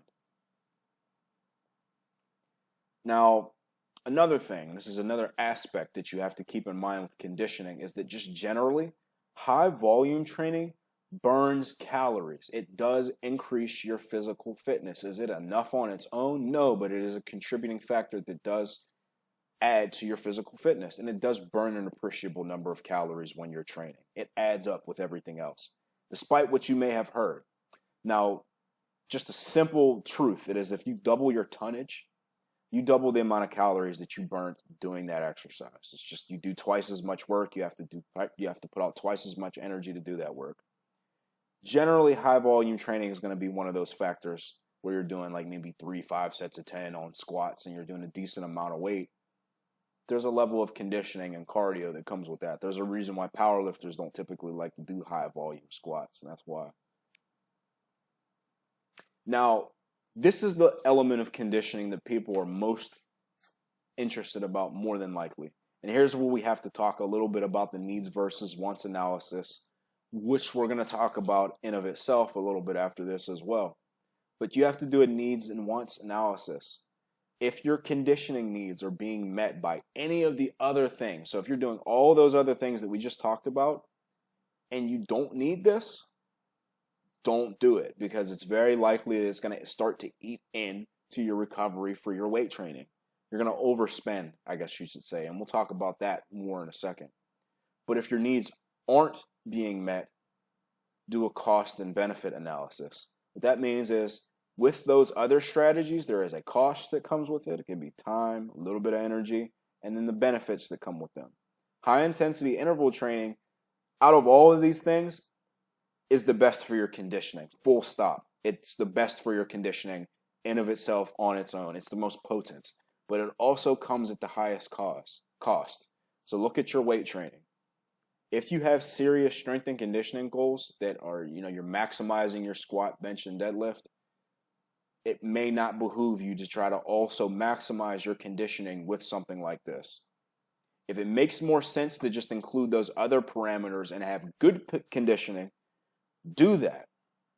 But if you are sold on high intensity interval training, what I'm always going to recommend is that you pick a method. So that's like, swimming, the elliptical, the assault bike, that is less stressful on your joints, that won't interfere with your weight training to the largest extent possible.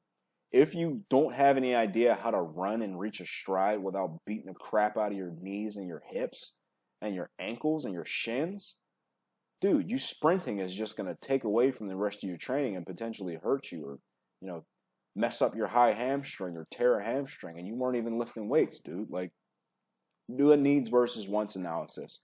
Everybody wants to be a Chad that's just amazing at everything and optimally good at everything.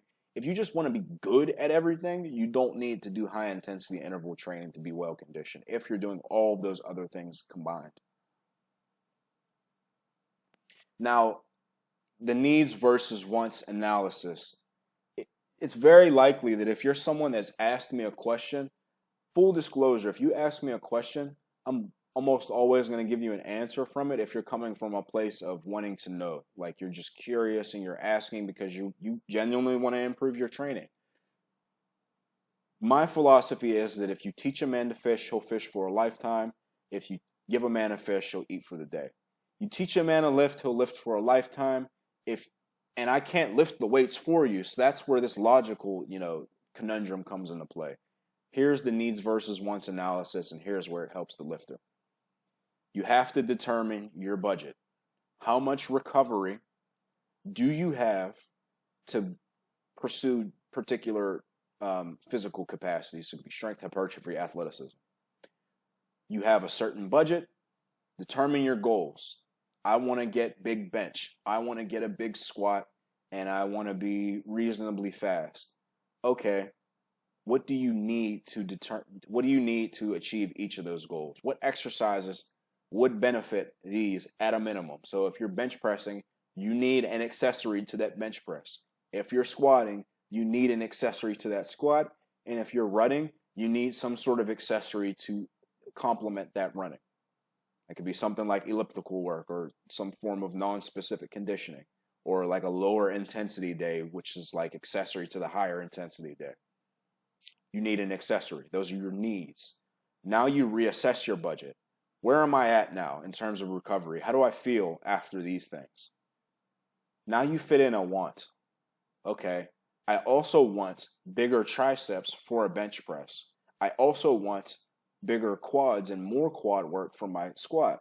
I also want to do a little bit of walking. Reassess your budget again, and so on, until you've run out of recovery. Okay, I have this program where I'm doing X, Y, and Z. I'm out of recovery. I can't do anything else. You're not going to overspend. You're not going to do more than what you can recover from. Now you look at what you got. Are you meeting your main goals? So if you complete your whole program, you have it all laid out, and your bench press is not going anywhere, you need to start to look at some of those wants that you included. Are they conducive to your main goal? If they are not, do not include them. You have room in your training program at any one time for like one or two wants. If your entire training program is comprised of things that you like or want to do, you are not going to be productive in the gym, period. It's the same way with budgeting. It's the same way with managing your career. You have to meet your needs before you go after your wants. This is the exact mindset that separates people that are successful from people that are not. A lot of people are inundated with meeting all of their wants before they pay their bills. They're going out here and they're going on all these dates with women before they address the fact that they need companionship. Address those needs first, then go after your wants. Now, part of building a good program comes with training frequency. Training frequency is either looked at per muscle or per movement, and that's just going to depend upon if you're a strength enthusiast or a hypertrophy enthusiast. Now, the way that you determine this is you just look at what you are. Do you care more about hypertrophy, or do you care more about strength? If you're more of a strength guy, you're going to be looking more at movements. If you're a hypertrophy guy, you're going to be looking at muscle groups. Now, 2 times per week is the standard for most trainees. Like we talked about with the beginning of the program, that's going to be the minimum. You go upper, lower, and then that's your program. Now, it could also be less. So if you're someone that is particularly strong, for example, you may need less frequency, or you may be able to recover from less frequency.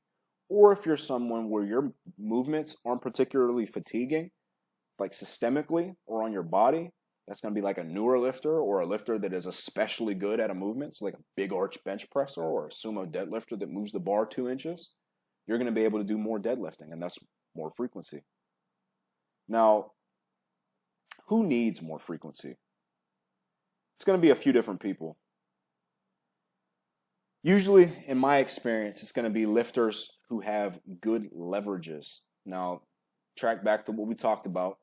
It's going to be guys with shorter arms for bench press, guys that are more upright for squats and deadlifts. It's also for lifters that are just on the newer side, that are just objectively using lower loads than someone that is more experienced and stronger. Those individuals do not get as systemically fatigued, even if their leverages are bad.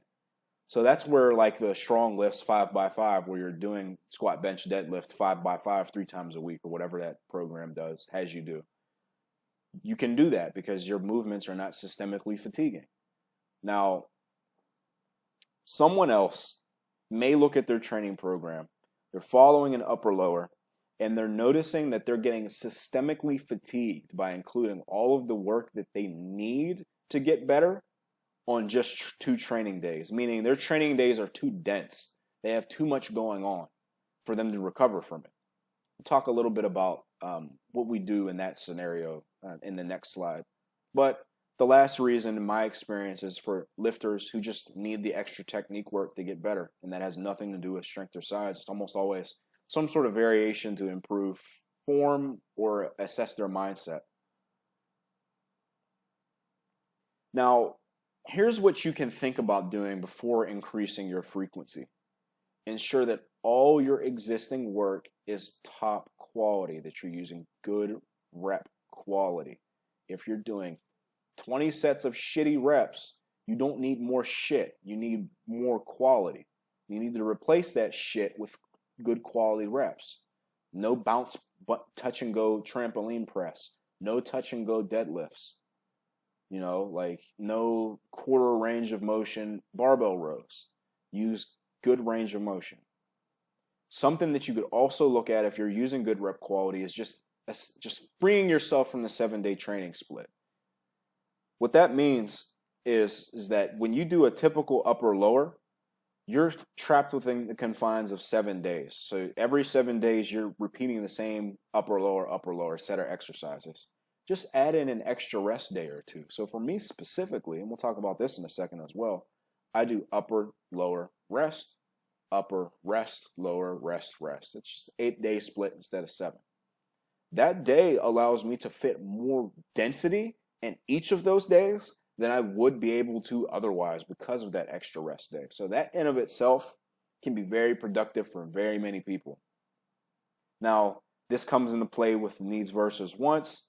You have to ensure that all of your movements directly contribute to your goals.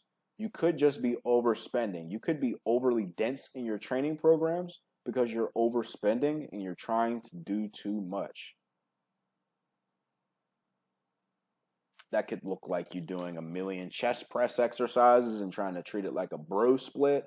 It could look like a lot of things, but only you can determine that. You will have to do your needs versus wants analysis because you're coaching yourself. Now, less frequency could also be an equally valid idea depending upon the trainee as well. Now, this a lot of times comes when someone who has been doing a high frequency program for an extended period of time, they need to desensitize from that and grow from less so that when they want to return to that high frequency, now it's just that much more potent. Now, also, if you're especially strong, Julius Maddox, for example, only bench presses heavy like every other week. I think Josh Bryant has him do. If you don't know who Josh Bryant or Julius Maddox are, after this video, go watch some of their videos. Very, very high quality stuff there. Julius is he seems like a good guy, well spoken. He's an entertaining fellow. And then, Josh Bryant is hilarious. He's also very knowledgeable. So check some of his stuff out as well. But if you're especially strong, what you'll notice is that high frequency programs beat up your joints and you just can't recover from it. There's a big difference between bench pressing heavy weekly when you bench press even 400 pounds than when you're bench pressing the better part of 800 pounds like Julius Maddox does. There's entirely different systemic fatigue. Now, talking more specifically on how to build a split. I like to use 4 training days, and that's every 7 to 9 days fitting in one training week. It's almost always going to be upper lower rest times 2 for the standard, but like we just talked about, that can be extended over a 9-day period of time or an 8-day period of time. First, decide which movements will be your main movements. Decide which muscles you will bias if this is a bodybuilding type of day on these days. Add in assistance and accessory work to complement your main movements. That's either for strength or size. And then every Berserk method split is going to include back work, ab work, and an applicable isolation. Every training day you're working your back. Every training day you're working your abs. Now, the last thing is you're going to decide which sessions will be primary and secondary. And here's why this is important. You can't maximally exert yourself towards the goal of getting a bigger chest 2 times in the same training cycle. You have to have one day where you're primarily focusing your efforts and getting better, and then another day where that day is just specifically to help feed into that primary day. Now, you progress on either, but you're progressing more often than not on this primary day first. So, for example, easy example, primary day is bench press. Secondary day is Larson press. If your bench press is not going up, you're fucking up. You need to make sure that your bench press is going up if you're a strength-minded athlete or if you're a power lifter or whatever the case may be. Give an example using me.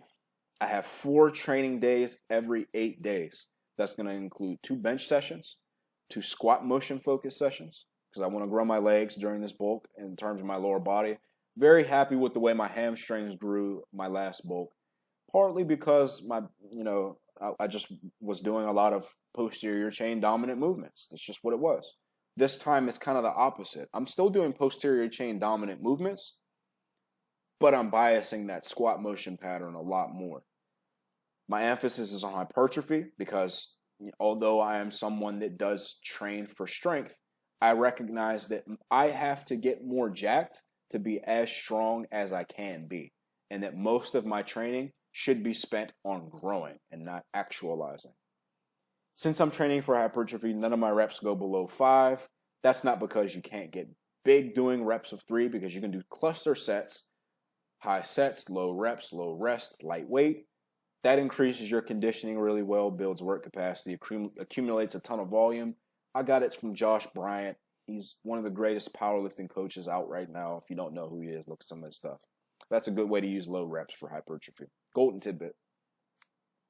But getting into my first day is my secondary bench. Why do I order it this way? I just prefer to. I had been ordering my training that way because of a training split that I was using previously.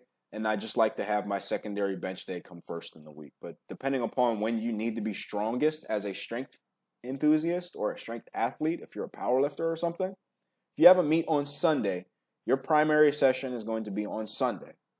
For whatever reason it's on Saturday, it's going to be on Saturday. It just depends upon when you need to be strongest. That's where you're going to put your primary day. Don't really matter to me. I just personally prefer to have my secondary bench day first. I don't have any specific strength goals I'm training for. It's just where I like to put it. I open up with that main movement, my Swiss bar incline bench, and I do my assault bike right after for each set. So it's 4 sets of bench, 4 sets of assault bike. Right after that, I'm coming with some form of seal row. Right now, it's trap bar seal rows. After that, it's upright rows for my shoulders and my yoke. After that, I'm doing hammer strength chest press, then GHD crunches, and tricep rope pushdowns. I'm hitting my back, I'm hitting my abs, I'm doing applicable isolation, and I have those main movements in there as well. Now, my first squat session, day 2. Front squats. Right now, I'm shilling the front squats hard. I got everybody on social media doing front squats. Front squats are a really good exercise. They're really good for me specifically because I'm one of those lankier lifters that my natural proclivity is to hinge on a squat, quite honestly. I'm working with sets of 20. I'm going to ride that bus until I need to do sets of 15.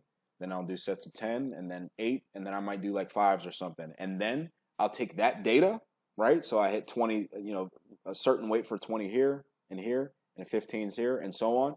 The next time I go through that cycle, I'll just do a little bit more weight on each of those individual days. So started with 225 for 20, 250 for 20 is the target right now. I want to do 275 for 15, and then like 315 for a set of 10. That's more or less what I want to end this up at. And then, the next time I reattempt that, I'll do like 235 for 20, and then like 260 for 20, and then 285 for 15, and then 325 for 10. You picking up what I'm putting down? That's more or less how I progress that. We'll talk about progression schemes a little bit later, but that's just a little golden tidbit. Right after that, I'm following up with a beltless deadlift. The reason why I'm using beltless deadlift is just because I want to keep the load down until I'm ready to progress to a heavier weight. Mostly just because I'm breaking in this new belt that I bought, but just generally it's good to use a beltless deadlift. After that, I'm following up with neutral grip pull-ups, then hack squats to really target my quads. Right now I'm doing something that Dan Green loved. It's just really high sets, really high reps rather. So starting with a set of 20, eventually working myself up to a set of 30, then increasing weight. It's really, really good for quads, guys. It's rest pause style, so it's not like a giga lightweight. It's heavy enough. And I'm getting a really good quad stimulus from this, and my legs have grown a lot. Following this up with back extensions and leg raises. It's my first superset. I really like doing any form of back extensions. What I'm doing right now is the weightlifter style back extension. After that, I follow up with another superset, which is calves and hamstring curls. After this is where my first rest day comes. Moving into primary bench, I'm doing a close grip Larson press. Of course, this is done with a t-shirt touch pause. Again, assault bike after each set. So we're doing 4 sets of pressing, 4 sets of bike. After that, I'm doing wide grip weighted pull-ups, which for those wise guys that we talked about a little bit earlier, they like to say, oh, well, pull-ups are harder than chin-ups. Here's the thing, fellas. Here's another golden tidbit. If your pull-ups are significantly stronger or weaker than your chin-ups, there's a muscle imbalance there. So if your chin-ups are much stronger, your lats are really strong, but your upper back is paper thin. That's the reality of the situation, because chin-ups make you go through a larger range of motion. And if you're performing worse in a wide grip weighted pull-up where you're moving through less range of motion off the strength of the fact that you can't use your lats, your upper back is an area of opportunity. My weighted pull-ups, my weighted chin-ups, neutral grip pull-ups are all the same in the terms of the load that's used. The only difference is from a hypertrophy perspective in terms of what's biased. That's why I do all of them, because I don't want any weak points on my body. Track back to how I said Dan Green was my favorite lifter of all time. There's not an underdeveloped muscle in that man's body, period. That's what I want to try to emulate in my training and with the Berserk method. That aside, after that, we go into an incline bench press. I'm working up to a 30-degree incline now. I started with a shorter incline, maybe around 15, 20 degrees, working up to this higher incline just to mostly have like a lighter weight chest pressing variation that feeds my heavier stuff. Going into that is the GHR side bends. That's to work my obliques. I'm working the French press to feed into that golden tidbit we talked about for lanky guys doing tricep work. And then I have a rest day after this. Now, after that rest day comes my final training session of the training split before I restart it again. It's my day 4 squat session 2. I'm opening up with a stiff leg deadlift. Right now, it's done with a deficit. My target for this upcoming training session is deficit beltless stiff leg deadlift, 4 plates for around 5 reps. You get a lot out of these movements for a little bit of weight. Really good accessory to use if you want to get better at deadlifts. Can't say enough about stiff legged deadlifts. I follow that up with belt squats. Then I go into straight arm pull downs or pullovers. Then I do more glute ham raises, leg raises, and leg extensions. That's a giant set. I really, really like that one. Then I do single leg press and calves as a superset to finish up the day. I immediately follow this up with 2 days of rest. This is all completed in 8 days. Now, there's someone here, and there's always someone in every comment section, under every video, it doesn't matter what the video is about. How many sets should I do? What's optimal number of sets? What is the most? What is the least? Listen, guys, it's trial and error, and that is very specific to you, your strength levels, your leverages, and where you are at. Here's some guidance that you can use. Find the least that you need to maintain your strength and size. A lot of training is very experimental. You have to know these KPIs to know where you need to go from there. Key performance indicators. Not to use any gigabrain terminology. I don't even know if that's what it means. That's just what I know it to mean. Sorry for even using that gigabrain terminology, but you have to know where you stand to know where you need to go. From there, after you find your minimum to maintain, you add a set or two, see how you respond, how you recover, how you grow, rinse and repeat. Now, when you add and there's a point where you can't recover from it, subtract a set or two. That's your ceiling. That's where you can reasonably work up to before you then need to work back down. Work between your bottom and your top end. You just undulate back and forth over time. And that's from adding sets, subtracting sets, adding weight, so on. It's a very natural ebb and flow that you should be following. For some people, you're going to be able to do more sets than me.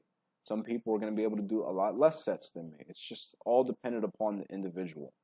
Mike Mentzer talked a lot about high-intensity training, where it would just be one hard set. And while I do not agree with that, and I don't find that to be, beneficial for most people, I do find the spirit of the message to be very, beneficial in that you need less when you're doing more each individual set.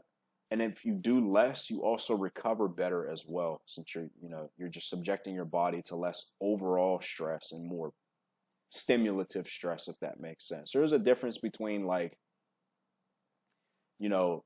punching a heavy bag once and, hitting it real hard once versus hitting it over and over again with your bare hands. One's going to hurt your hand a lot more than the other, but one hit the heavy bag a lot harder.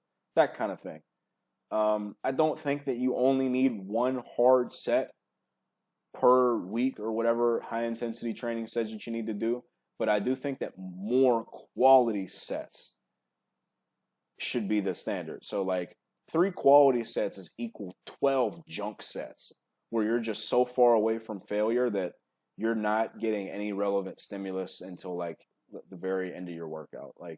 There's a balance that you can strike with that, but that's just little golden tidbit on how many sets that you should do. Now, for individuals that are strength-minded and that you spend the majority of your time getting bigger, eventually you're going to come to the point where you've trained enough hypertrophy, you've gotten jacked, you've done enough rep out sets, you've done your rep maxes, you want to do 1 rep maxes.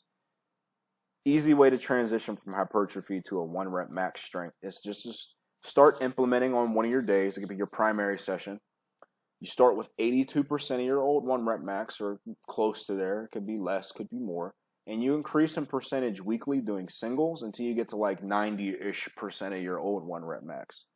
By then, you'll have accumulated enough practice doing singles that you should be reasonably confident in doing a PR. The goal is to be able to train those singles effectively. Once you get to that 92-95% range, you're ready for a testing week. Now, here's the deal, fellas. You may have, in the course of your bulk, went from benching 225 for a set of 10 to now you bench 275 for a set of 10. You may think, and maybe reasonably so, that your 1 rep max is 50 pounds heavier now. And that may be the case. It may be, true indeed. But you secure the PR first. Meaning that if at the start of your bulk you benched 315, I don't care that you're going for a PR. Secure 320 first. Let that be the easy single that you hit, and then use that as a barometer to what you're going to move up and try to PR from there. I don't want this to be a scenario, because this is important the stronger that you get, where you go through an entire hypertrophy phase, however long that is, and you get to your testing phase and you just put on way too much weight on the bar because you overestimated your abilities. You didn't secure the PR. You still have the strength to PR after that, but mentally you're gonna take a huge hit mentally because you failed a PR instead of just securing the smaller PR first and then assessing from there. Little self-coaching tidbit that you'll need there. So why heavy singles? Why do you do heavy singles to begin with? Why do people care about strength? Well, you don't need to include them in your training program, fellas. You do them if you care about being maximally strong. So if you're an athlete that's 1 rep max and maximum static strength contributes heavily to your performance, you're going to train for strength. Or if you just like training for strength. Some of the benefits, and there are a few that come with doing heavy singles that just outside of being strong, are post-activation potentiation. This is mainly for your upper body. We talked a little bit about this earlier. It's basically where you do a heavy single on bench. It makes your rep work after your heavy single a little bit easier and stronger. You're maintaining close to your top end strength, and that in of itself is chatty. Those are the reasons why, for the most part. Now, something to keep in mind is that if it takes away from the rest of your training program, either physically because it makes the rest of your workout worse because it fatigues you, or if it mentally fatigues you and after you hit your heavy single for the day, you're like, I've lifted heavy for today. I'm done. I'm not going to do anything to try to get bigger or stronger. You need to leave that alone until it's time to peak and PR. Now, there's some people that take a little bit longer to get to that top end strength. And here's where I'll say that, doing heavy singles year round might be a better idea for them. But if you can reasonably get back to top end strength after a hypertrophy phase, after like 4 or 5 weeks, you need to just leave them alone and focus on getting jacked. You know what I mean? Now, how often do you include heavy singles if you want to do them? It's an excellent question. It's something that's going to help you traverse your strength training if you care about 1 rep max strength.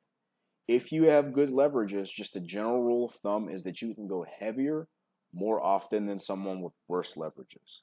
If you have worse leverages, you cannot go as heavy as often because it's more fatiguing on your muscles, on your joints, and on your nervous system.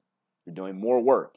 If your arms are twice as long as someone's, your range of motion is going to be astronomically larger than the person with shorter arms. So you're doing more work to lift the same amount of weight. Just is what it is. Typically, something else to keep in mind outside of those heavy singles. So what that may look like with heavy singles is if you're a sumo deadlifter, you could do a single at 95% one day and a single at like 87% the other day, and then that beats you up the same if you would try to do the same conventional. Or if you're a big arch bench presser or have tiny arms, same thing. Sean Noriega is really famous for benching like 5 or 6 times a week when he's really deep in the contest prep, and it's because his range of motion is so advantaged and short that he can do that. Now, something to keep in mind with your rep work is that the better your leverages are, the more reps you typically can do at a given percentage. So say 70%. 70% for some people on bench press is like a 10 rep max. 70% for me, I can't do 10 reps with it. I always am worse at rep strength with bench press than I am with 1 rep max. In fact, anything below 1 rep, I'm significantly worse at it compared to someone who's better at reps. So like, for example, when I Larson pressed 370 or 375 or whatever it was, I'm going to be honest with you, bro. I could only freaking bench press 315 for like a couple sets of 3. You would never look at someone that could do that and think that they had that top end strength, but that's just what I know to be true given my leverages. My arms are very, very long. There's a severe drop off in performance if I have to lift something more than once. That being said, there's a gift and a curse with that. The curse is that rep work just looks less impressive to someone just looking at it, but it makes it that much more effective because I'm doing something that I'm bad at. You see, that's why I'm as strong as I am. The worse your leverages are, the less reps you can do typically. Now, outside of all of that, especially strong trainees like my boy Sam Sheether, for example, they space out their attempts farther apart just off the strength of them being as strong as they are. So they may do a heavy single like Julius Maddox every other week or every 3 weeks or something. Now, we talked about the heavy singles. We talked about building a program, how many sets to use, needs versus wants analysis, and how to fit things in for your budget. There's a way of increasing your budget, and this is what we're going to talk about here. This is our next golden tidbit. You increase your work capacity for main movements by doing smaller, easier to recover from accessories that you are later going to replace with that main movement, just so that you can do more sets of the main movement. So, good rule of thumb. Let's say you start off with 3 sets of bench press, and then you have a few sets of pec flies that you're using to buffer to later be able to do more sets of bench press. For every 3 sets of small movements that you do, that may translate into 1 or 2 main movement sets that you can do. And that's just going to depend upon your leverages. If your leverages are better, you'll be able to do more. If they're not as good, you're still going to be able to do more, but it might only be an extra set that you can do. That's really good for the strength-motivated lifters that are trying to do more work on that barbell-specific exercise to get stronger. It's a really good golden tidbit for you fellas. I learned it a few years ago, and it's not something that I talked about in my first self-coaching video. So there's quite a few exercises that I am known for. There are a few exercises that a lot of y'all only do because of me, or will only do because of me. I know it. When you have a platform or you have a level of charisma or outreach, in my opinion, it's your responsibility, or it is responsible. It's not your responsibility to do shit, but it is a responsible thing to do, an equitable, good thing to do, to spread a message that is beneficial to people. I'm not that guy that's going to tell you to do, this crazy ass lift just because it looks different and it looks cool and it's different. I'm going to tell you to front squat. I'm going to tell you to Larson press. I'm going to tell you to do all these things. So here are my most common accessory movements. We're going to talk briefly about each of them. The Larson press, everybody knows me for my Larson press. It's enormous. Larson press is a good variation that you can use if you're on the stronger side to get more out of less weight. It's usually about a 10% difference between a Larson press and a regular bench press using leg drive. That's more or less what I use it for, to just separate those two. So I had to have one primary and one secondary, or if you're a hypertrophy-minded individual, just to do all Larson presses, because when you do a Larson press or a feet-up bench or whatever, you have to work harder out of that bottom-most range of motion than you would if you're using leg drive at the bottom to assist. So incline dumbbell bench or dips or push-ups weighted are all really good exercises for filling in chest volume, tricep volume, shoulder volume. Seated non-back supported overhead press, it's really good for enforcing strict rep quality with your shoulders. Upright rows are a good shoulder builder. If you can tolerate them, as always, if you do any exercise, and it goes without saying for this one, because there's something to be said about loud minority groups of people. Mostly everyone can do upright rows with no shoulder pain. But because, I'm going to say it, Athlete X came out with that upright rows kill your gains video 10 years ago, most people have the perception that upright rows unilaterally are just bad for your shoulders. The minority of people that upright rows do hurt their shoulders, and sometimes it's their fault because of the way that they do it. They're doing it too heavy or not with the right mechanics for them. They're very loud about that. They're under every comment section where there's upright rows. That's bad for your shoulders. I can't wait to see you injure yourself. Upright rows are a good shoulder builder. As always, intelligently load things. Scale things as to your strength level and work your way into things. Listen to your body. Face pulls are really good. I call them lotion for the shoulders. They're really good for lotioning up your rotator cuff, get them ready for pressing. If you're having any sort of discomfort in your rotator cuff, they're really good for alleviating a lot of that. Hammer curls, kind of the same thing, but for the elbows. Lotion for the elbows. Tricep rope push downs are my favorite tricep isolation, just because most people can do them. They're very non-invasive and non-stressive. They don't stress your elbow very much. Long paused bench is an accessory that I find myself programming for people very often. especially if they're a strength-minded individual, especially if they're a power lifter where their lifts are being held to a certain standard. You don't know how long the judge is going to make you pause for. They can make you pause extremely long just because that's the way that they do it. They can also make you pause shorter, but you don't want to count on that. In your training, if at some point during your contest prep you're not incorporating a long paused bench, you're fucking up, because that could potentially be you missing or, getting your lift. It's it being a good lift or not, get smoking your opener or getting stapled by your opener. Now, another one, seal or chest supported rows. I'm known for these. I really like these. We're going to talk about these more in their own section, along with the pull downs and the machine chest press. Those are all good movements for working your back and filling in chest volume. We talked about the SLDLs. Hamstrings are really good. They fill a very unique purpose in your program of working your hamstrings through a fully shortened range of motion. They do shorten on stiff-legged deadlifts as well. They don't fully shorten, though, meaning they don't fully squeeze. They do squeeze a little bit, but they don't fully shorten. They don't fully squeeze. And the hamstring curls are really uniquely capable of doing that.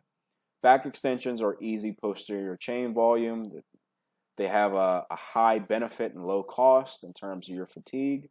Leg press or belt squat, we're all going to talk about these movements in a second. And front squats, we talked about those as well. They're chatty. They get you good at squatting. Now, some of the smaller ones, and a lot of these are either smaller movements or they're just more prehab movement prep type of things. Psoas curls are really good for getting you, stronger hips if you're having hip pain. They assist with your ability to squat with good form. Assault bike, same thing. They prepare you to squat. If you're having any pain in your knees or your quads or anything like that, they help to alleviate that as well. They're good for preparing yourself to squat. Single leg press or Bulgarian split squats, they just work your rectus femoris, which is a part of your quad, uniquely well compared to any other exercise. And with the Bulgarian split squats, they're also training you your stability as well. So that's a good fringe benefit. Leg extensions or sissy squats, unilaterally, they're just really good at working your quads for anyone that uses them. Bigger quads are never a bad thing for getting a bigger squat or just looking bigger.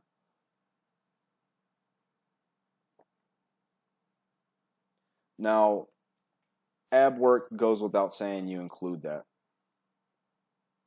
Now, with exercises, it's helpful to help with analysis from paralysis to just look at exercises categorically and for their cost and benefit. We talked about this with the needs versus wants analysis.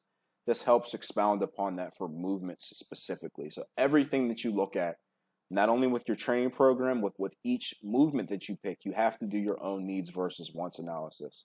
It keeps you from doing too much or doing the wrong things. Look at movements categorically.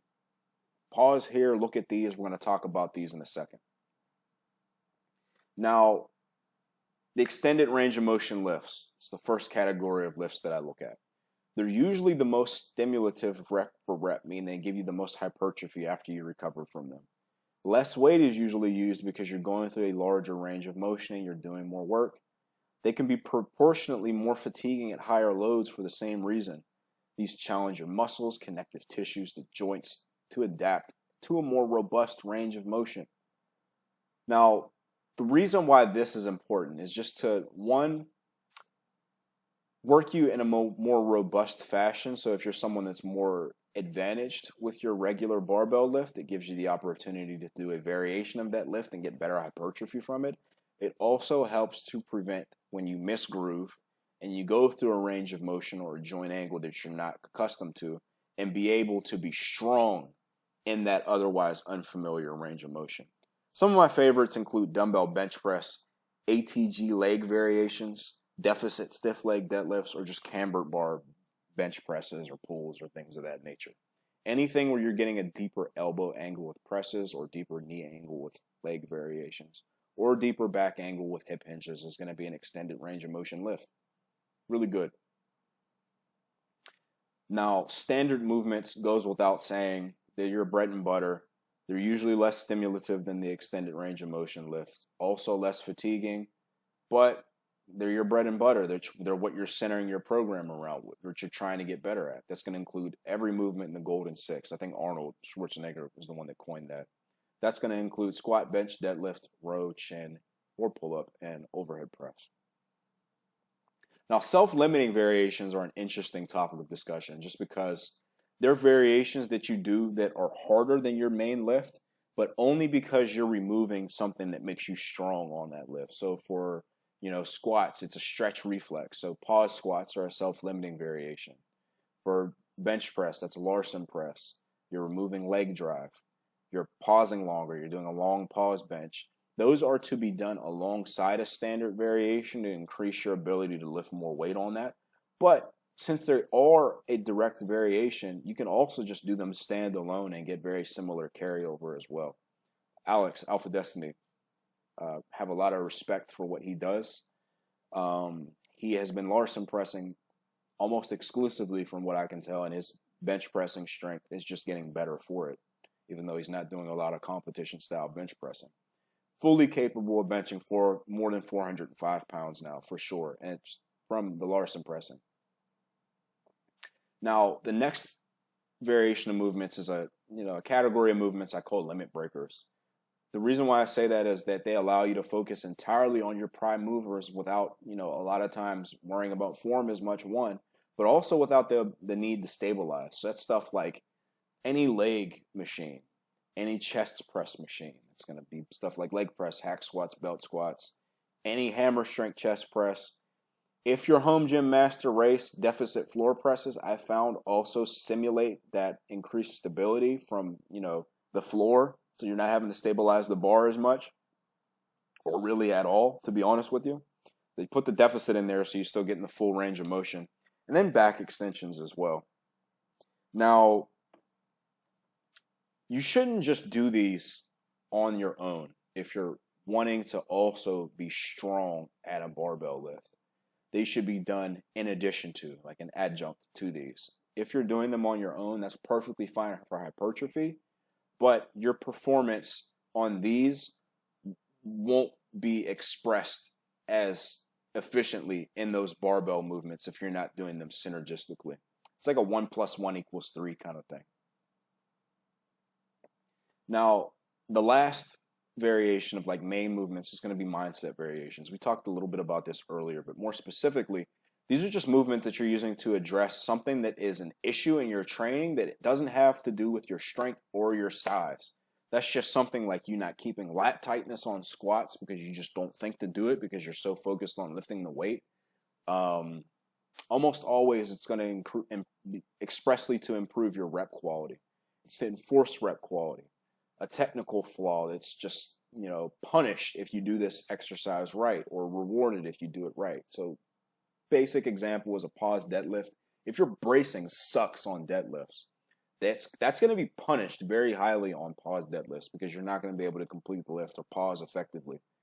But because you're pausing with all that weight, bearing down on your posterior chain and on your body, you're going to be able to complete the lift. So that's probably my favorite mindset variation for someone that has bad bracing, but you have to look at what your individual form deficit is and be honest with yourself. Is this a form deficit because I'm weak or I'm small, or is it because I'm just not mindful of it? A lot of times you're going to want to do these sub-maximally, but there is merit to doing them heavy, like for example, pause deadlifts. Now here's the Berserk philosophy on back work. Back work is to be done each training day. You work your back on each training day. A big, strong back helps with everything. Helps with your bench press, your squat, your deadlift, overhead press, obviously your pull-ups and your rows. I don't care when anyone has to say contrary to that. This is where I'm dogmatic. This is where I say you do get an increased benefit on every other lift if you have a big back. That's bench press, anything else. That's the Berserk philosophy. You don't see anyone with a big bench that doesn't also have a big back if they're using a good range of motion on that bench press. Show me one. Show me one person that has a big bench press that uses a good range of motion that does not have a proportionately big back. Yes, there are exotically strong people that are just strong for their size, but they for damn sure have a back that is equally as developed as their pecs are. Just is what it is. How I like to program this specifically is a 2 to 1 to 1 ratio.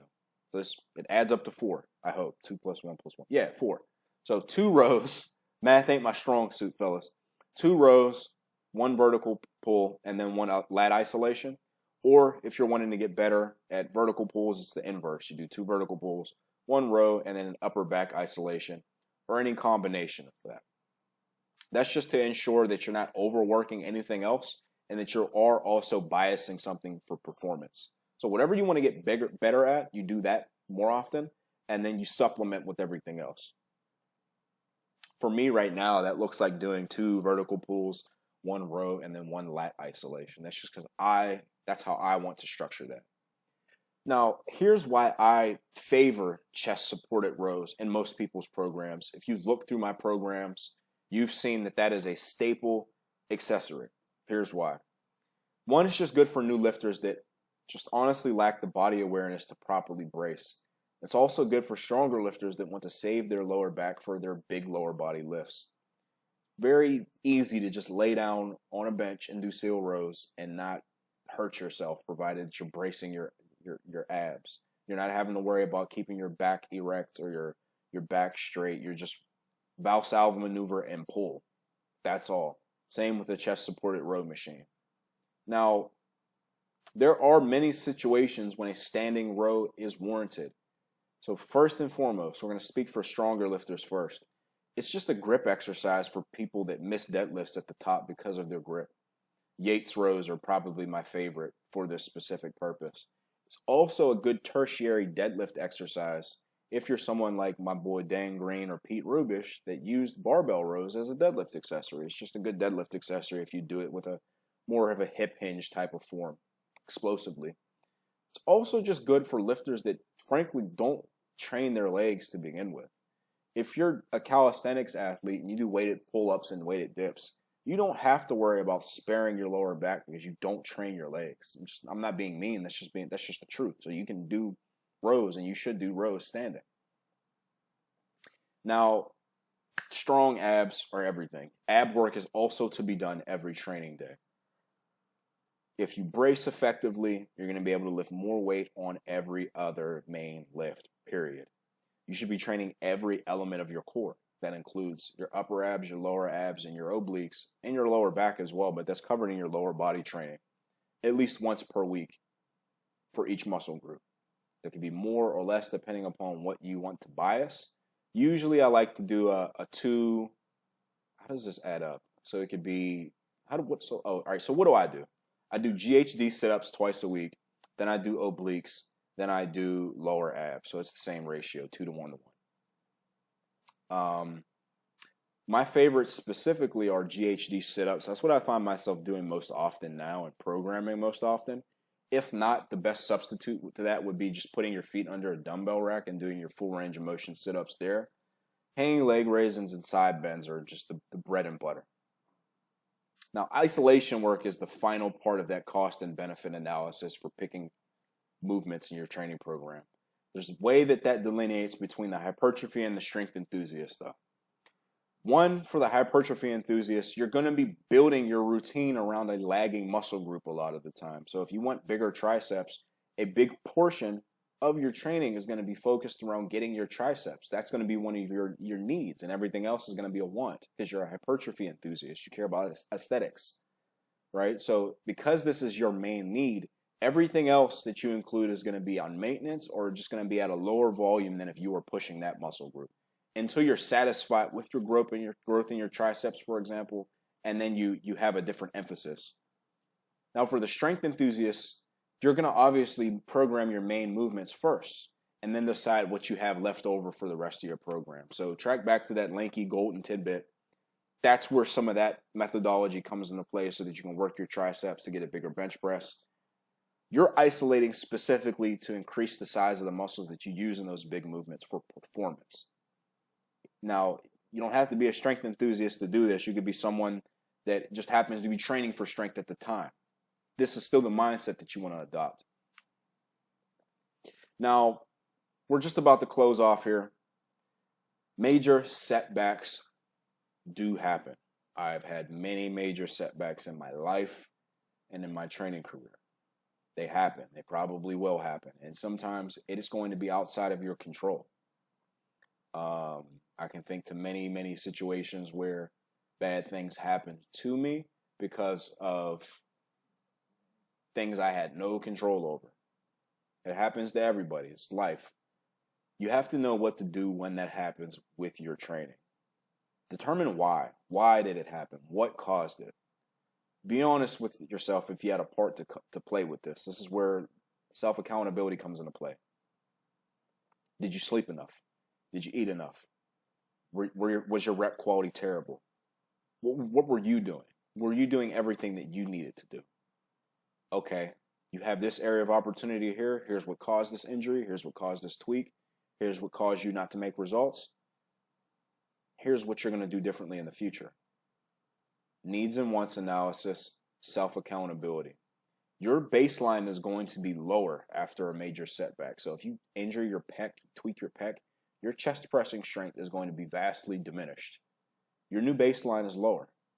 Focus on getting back to your old baseline gradually over time. Use that data that you've gathered. Once you're back at your baseline, then you can start to build from there. And that's how you address setbacks. Logically, methodically, and accountably. You don't blame things if you are the one to blame for what happened to you. So, for example, I don't care if you tore your quad squatting 700 pounds if you put the blame on everything else other than you squatting with too much frequency, not hydrating enough. If you're someone that blames like the equipment or everything else that has nothing to do with your setback, I have no respect for that. You shouldn't have respect for yourself for making excuses. Sometimes things do happen. Sometimes you slept on the wrong side of the bed and your elbow was feeling funky and that led to this, which led to that, things happen. Be accountable when it's your fault. Now, we're going to talk a little bit of progression and then give our closing remarks. So, progression, we talked about planning your exercises, needs versus wants analysis, so on. Principles to keep in mind with your progression. It should be simple. It should be predictable. You shouldn't need to think very much about what you're going to do a week from now, 3 weeks from now. In fact, you should be scheduling your program out 4 weeks at a time at a minimum. You also need to know when you're doing too much, and you need to know when something is not working for you. You figure this out by looking at your data objectively. Are my needs being met by what I am doing? No. Change one variable at a time. Okay, here's what it was. This is different now. Now I'm making progress. Boom. I've been training for 8 weeks hard now, and it's been working, but now I'm not doing anything, outside of, what is beneficial for me other than training hard. Maybe it's just time for me to deload a little bit. I'll pull back because my performance has been consistently lower than what it should be, given that I'm doing everything right. You have to know these things. These are principles. This is something that a spreadsheet cannot teach you. Self-accountability. Now, with that in mind, what this looks like specifically for a newer lifter, more or less what separates someone who is new at lifting, having gains and not having gains, is effort. The person who works harder at this level, that is most minded on beating the books, eating enough, sleeping enough, drinking enough water, you are going to grow more than someone else at this level because anything that you do almost, if you feed yourself and nourish yourself, is going to help you grow.